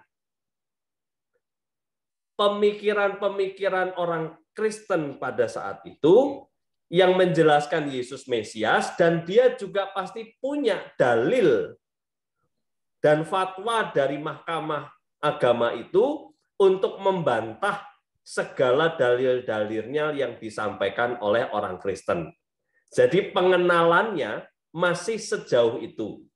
Nah, berdasarkan perjumpaan cahaya dan suara, saya kembali tadi menyatakan bahwa kehadiran Allah dalam perjanjian lama dan tradisinya orang Yahudi, itu Allah kalau hadir melalui cahaya dan melalui suara, gemuruh, gempa, dan sebagainya. Begitu ya Pak? Ya. Jadi, maka dari itu saya membuka ruang beragam penafsiran. Kalau keyahudiannya Saulus ini sangat kuat, kejadian cahaya dan suara itu pasti membuat dia teringat kehadiran Allah yang diceritakan dalam perjanjian lama. Karena dia ngelotok. Sehingga kemungkinan bahasa Tuhan yang disampaikan, itu dia sedang bertanya, ini kuasa siapa nih? Allah siapa nih yang sedang berbicara dengan saya? Gitu ya. Apakah Allah Yahweh? Kalau Allah di dalam perjanjian lama dan Allah yang diceritakan di dalam tradisi Yahudi kan selalu menyebut akulah Allah Yakub, Allah Ishak, gitu ya, dan sebagainya. Nah, dalam kaitan itu sebenarnya bertanya untuk memastikan ini Allah yang mana? Siapa engkau Tuhan? Siapa engkau Allah? Kuasanya dia pasti sudah tunduk. Pada saat itu begitu melihat cahaya dan suara, dia pasti dalam keadaan ketakutan dan merasa kecil. Karena dia menghadapi kuasa yang sangat besar. Nah, dia saat itu tanya, ini Allah yang mana nih yang mau ngomong nih? Allah gue, Ishak, Yakub, atau Allah siapa nih? Nah, pada saat itulah kemudian dieksplisitkan bahwa akulah Yesus, Mesias yang dari Allah. Sehingga ketika disebut akulah Yesus, maka pengenalan dia yang tadinya dari Yahudi itu rontok bres gitu. Lalu pengenalan dia yang tadinya dia ingin mengcounter orang Kristen, cara mengenalnya itu bertumbuh dan dia mengatakan, oh oke, berarti Tuhannya orang Kristen benar. Berarti Yesus itu betul Mesias. Berarti aku yang keliru sebelumnya. Kira-kira begitu Pak Yosef. Jadi mengenal tapi belum utuh, begitu diperjumpakan dia mengenal secara utuh. Maka perjumpaan itu sama dengan yang Ananias dimintakan Allah untuk apa ya istilahnya menyembuhkan kebutaan Saulus yang tadi kena cahaya ya Pak Boni ya. Iya. Ya. Kalau Ananias itu dia mengenalnya bukan hanya dari suara itu juga Pak Yosef, karena dia kalau menurut catatan sejarah itu dia termasuk 70 murid Yesus, berarti dia berkesempatan berjumpa dengan Yesus langsung di saat dia hidup. Sehingga pengenalan Ananias itu lebih sempurna karena berjumpa langsung dengan Yesus tadi pada saat dia hidup. Siap. Terima kasih. Itu ya Pak Yosef. Terima kasih. Ya Pak Yosef. Pak. Pak Gerha, silakan.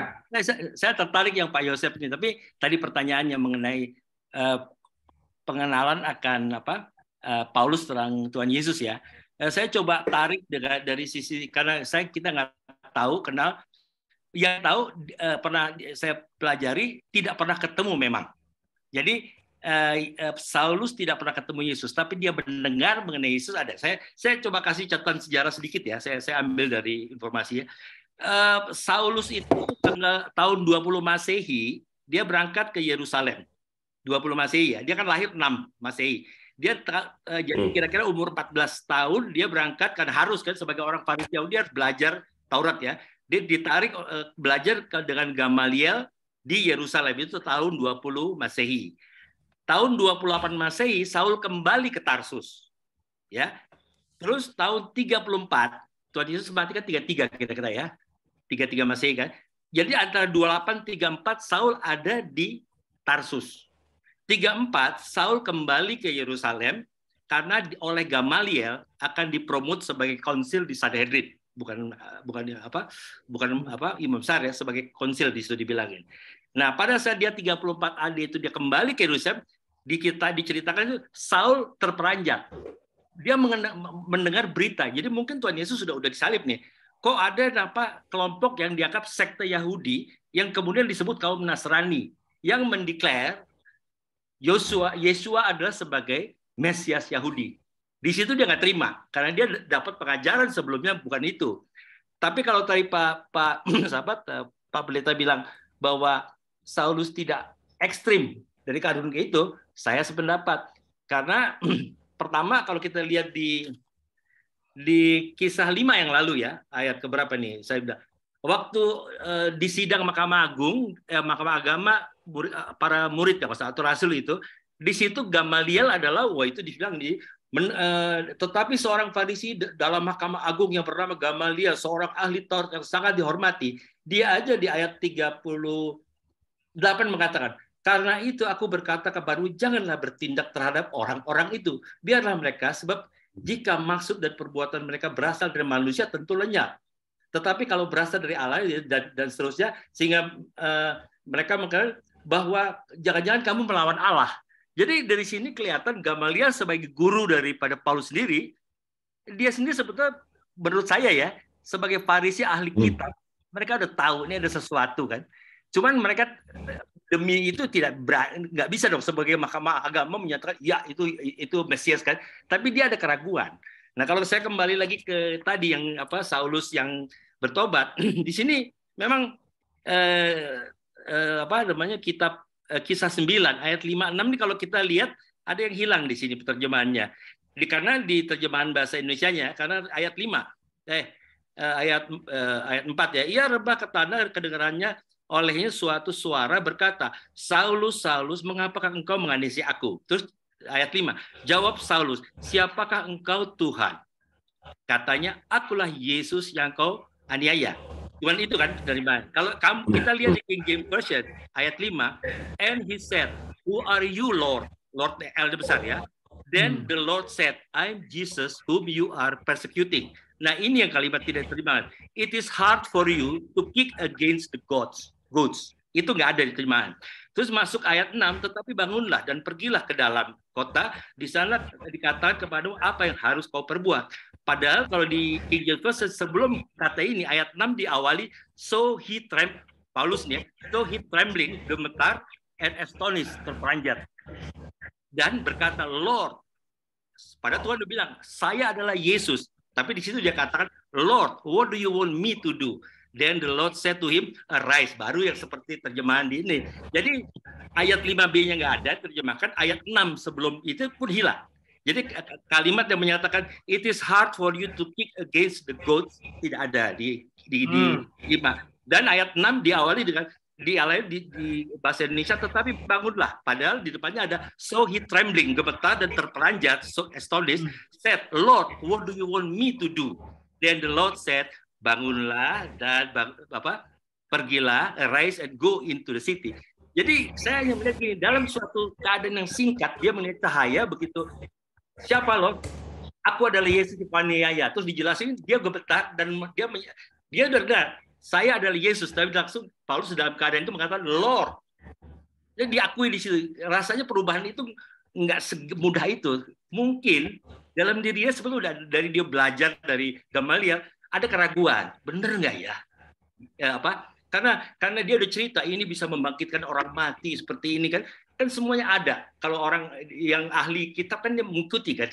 Mungkin ada keraguan. Jadi kalau Pak Boni bilang dia tidak dari ekstrem ini ke sana enggak. Mungkin dia tengah-tengah terus jadi semacam orang yang justru turn itu. Mungkin begitulah kalau saya sih punya pandangan.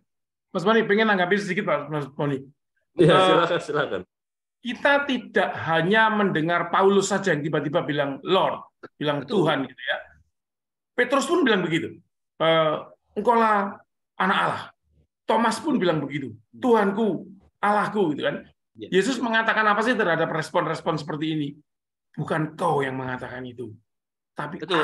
Cuman yang saya lihat di sini, Petrus dan 12 murid itu 3,5 tahun berjalan bersama Yesus dan dia melihat membangkitkan orang buta dicelikkan. Sedangkan Paulus tidak pernah ketemu, tapi dia bisa berubah begitu. Sama sekali tidak pernah ketemu. Dia hanya mendengar mengenai ada kelompok sekte Nasrani. Inti yang dari saya katakan menurut Yesus yang meletakkan omongan itu di mulut orang-orang itu yang mengaku itu Allah sendiri gitu, Pak. Betul, saya setuju kalau itu. Saya setuju. Saya setuju. Jadi dia emang Tuhan bekerja melalui rasul kan, melalui ini kan bisa aja. Cuman yang maksudnya saya tadi bilang begitu cepat perubahan turn-nya itu karena saya ngelihat waktu dibilang akulah Yesus yang kau aniaya. Dan setelah itu di terjemahan Indonesia nggak ada, langsung dibilang bangunlah dan pergi. Seakan-akan Allah ngomongnya akulah Yesus yang kau aniaya, tetapi bangunlah dan pergilah. Padahal di situ it is hard for you to kick against God. So he trembling atau dan baru dikatakan dan dia kata Lord, what do you want me to do? Jadi dia udah katakan Tuhan udah mengatakan saya Yesus. Paulus nggak sekedar diam terus bangun. Kamu mau suruh saya bikin apa? Diakui Lord. Walaupun dia dengar Yesus dia bilang saya Yesus yang kamu aniaya.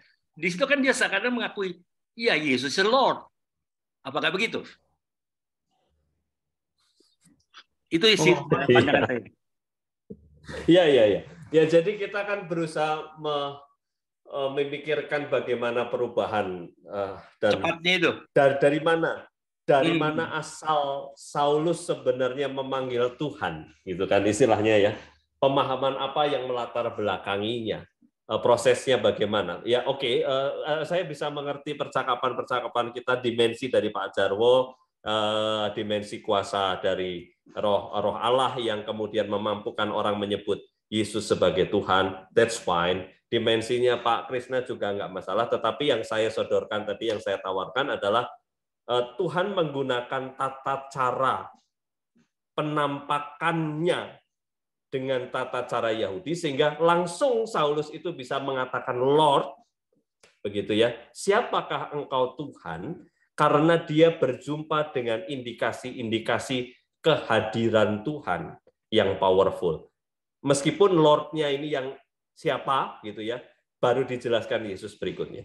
Saya kira nggak apa-apa kita punya hal yang beda, kita nggak perlu seragamkan. Itu tadi di ruang chat ada yang mengatakan kenapa kita harus kompak, yang nggak perlu kompak, biasa saja gitu ya, karena memang ini ada ruang untuk kita bisa memahami dengan cara yang unik. Pandangannya ya Pak, pandangan. Betul. Artinya saya justru malah bisa melihat, oh ya bisa juga begitu ya. Tapi bukan berarti kita harus punya satu pandangan untuk kita percaya, tidak.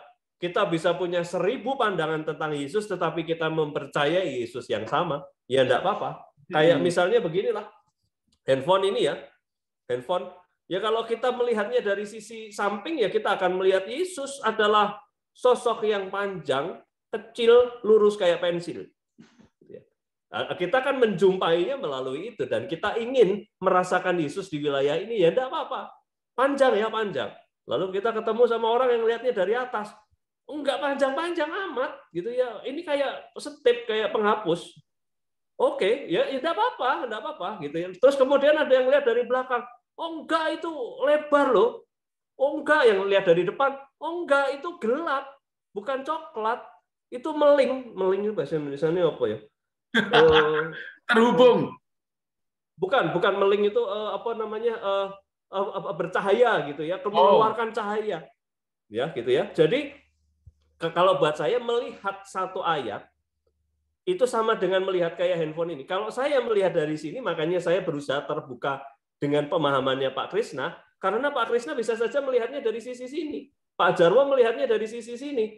Justru ketika kita mampu merelasikan dan menyatukan semuanya, kita akan melihat gambaran yang lebih utuh, dan kita bisa merayakan, ya Yesusnya sama, tapi dimensi kita mengamati itu tidak masalah. Gitu ya. Sehingga tadi kalau di ruang chat ada pertanyaan kenapa kita nggak kompak misalnya dalam hal-hal tertentu, ya nggak perlu kompak-kompak banget. biasa aja, gitulah kira-kira ya. Jadi itu, terima kasih ya Pak Krisna dan Pak Jarwo. Jadi teman-teman, saya bukan pencipta fatwa, jadi ada banyak ruang diskusi yang bisa kita buka. Oke, terima kasih Pak Moni. Terima kasih Bapak Ibu yang sudah berpartisipasi dalam diskusi kita. Seru sekali Patibulung kita malam ini. Terima kasih Pak Moni yang membukakan kesempatan untuk kita bisa bertanya apapun. Sungguh sangat mendewasakan. Mudah-mudahan tidak sekedar menjadi pertanyaan dan jawaban semata, tetapi benar-benar memberi pemahaman yang menguatkan iman kita, yang semakin mendekatkan kita pada persekutuan yang benar dengan Tuhan. Terima kasih sekali lagi Pak Boni. Kita akhiri Patibulung kita. Sebelum kita tutup dalam doa, mari kita foto dulu. Mohon berkenan menyalakan videonya ya. Pak Bugnel.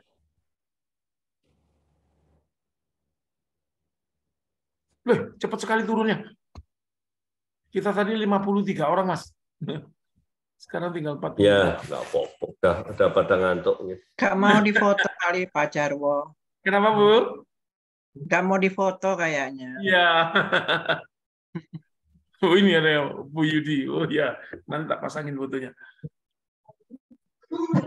Oke, kita mulai ya. Tiga Bu Ratna mana? Bu Ratna. Terus enggak apa, tak cariin fotonya Bu Ratna. 2, Mas Boni senyum dong.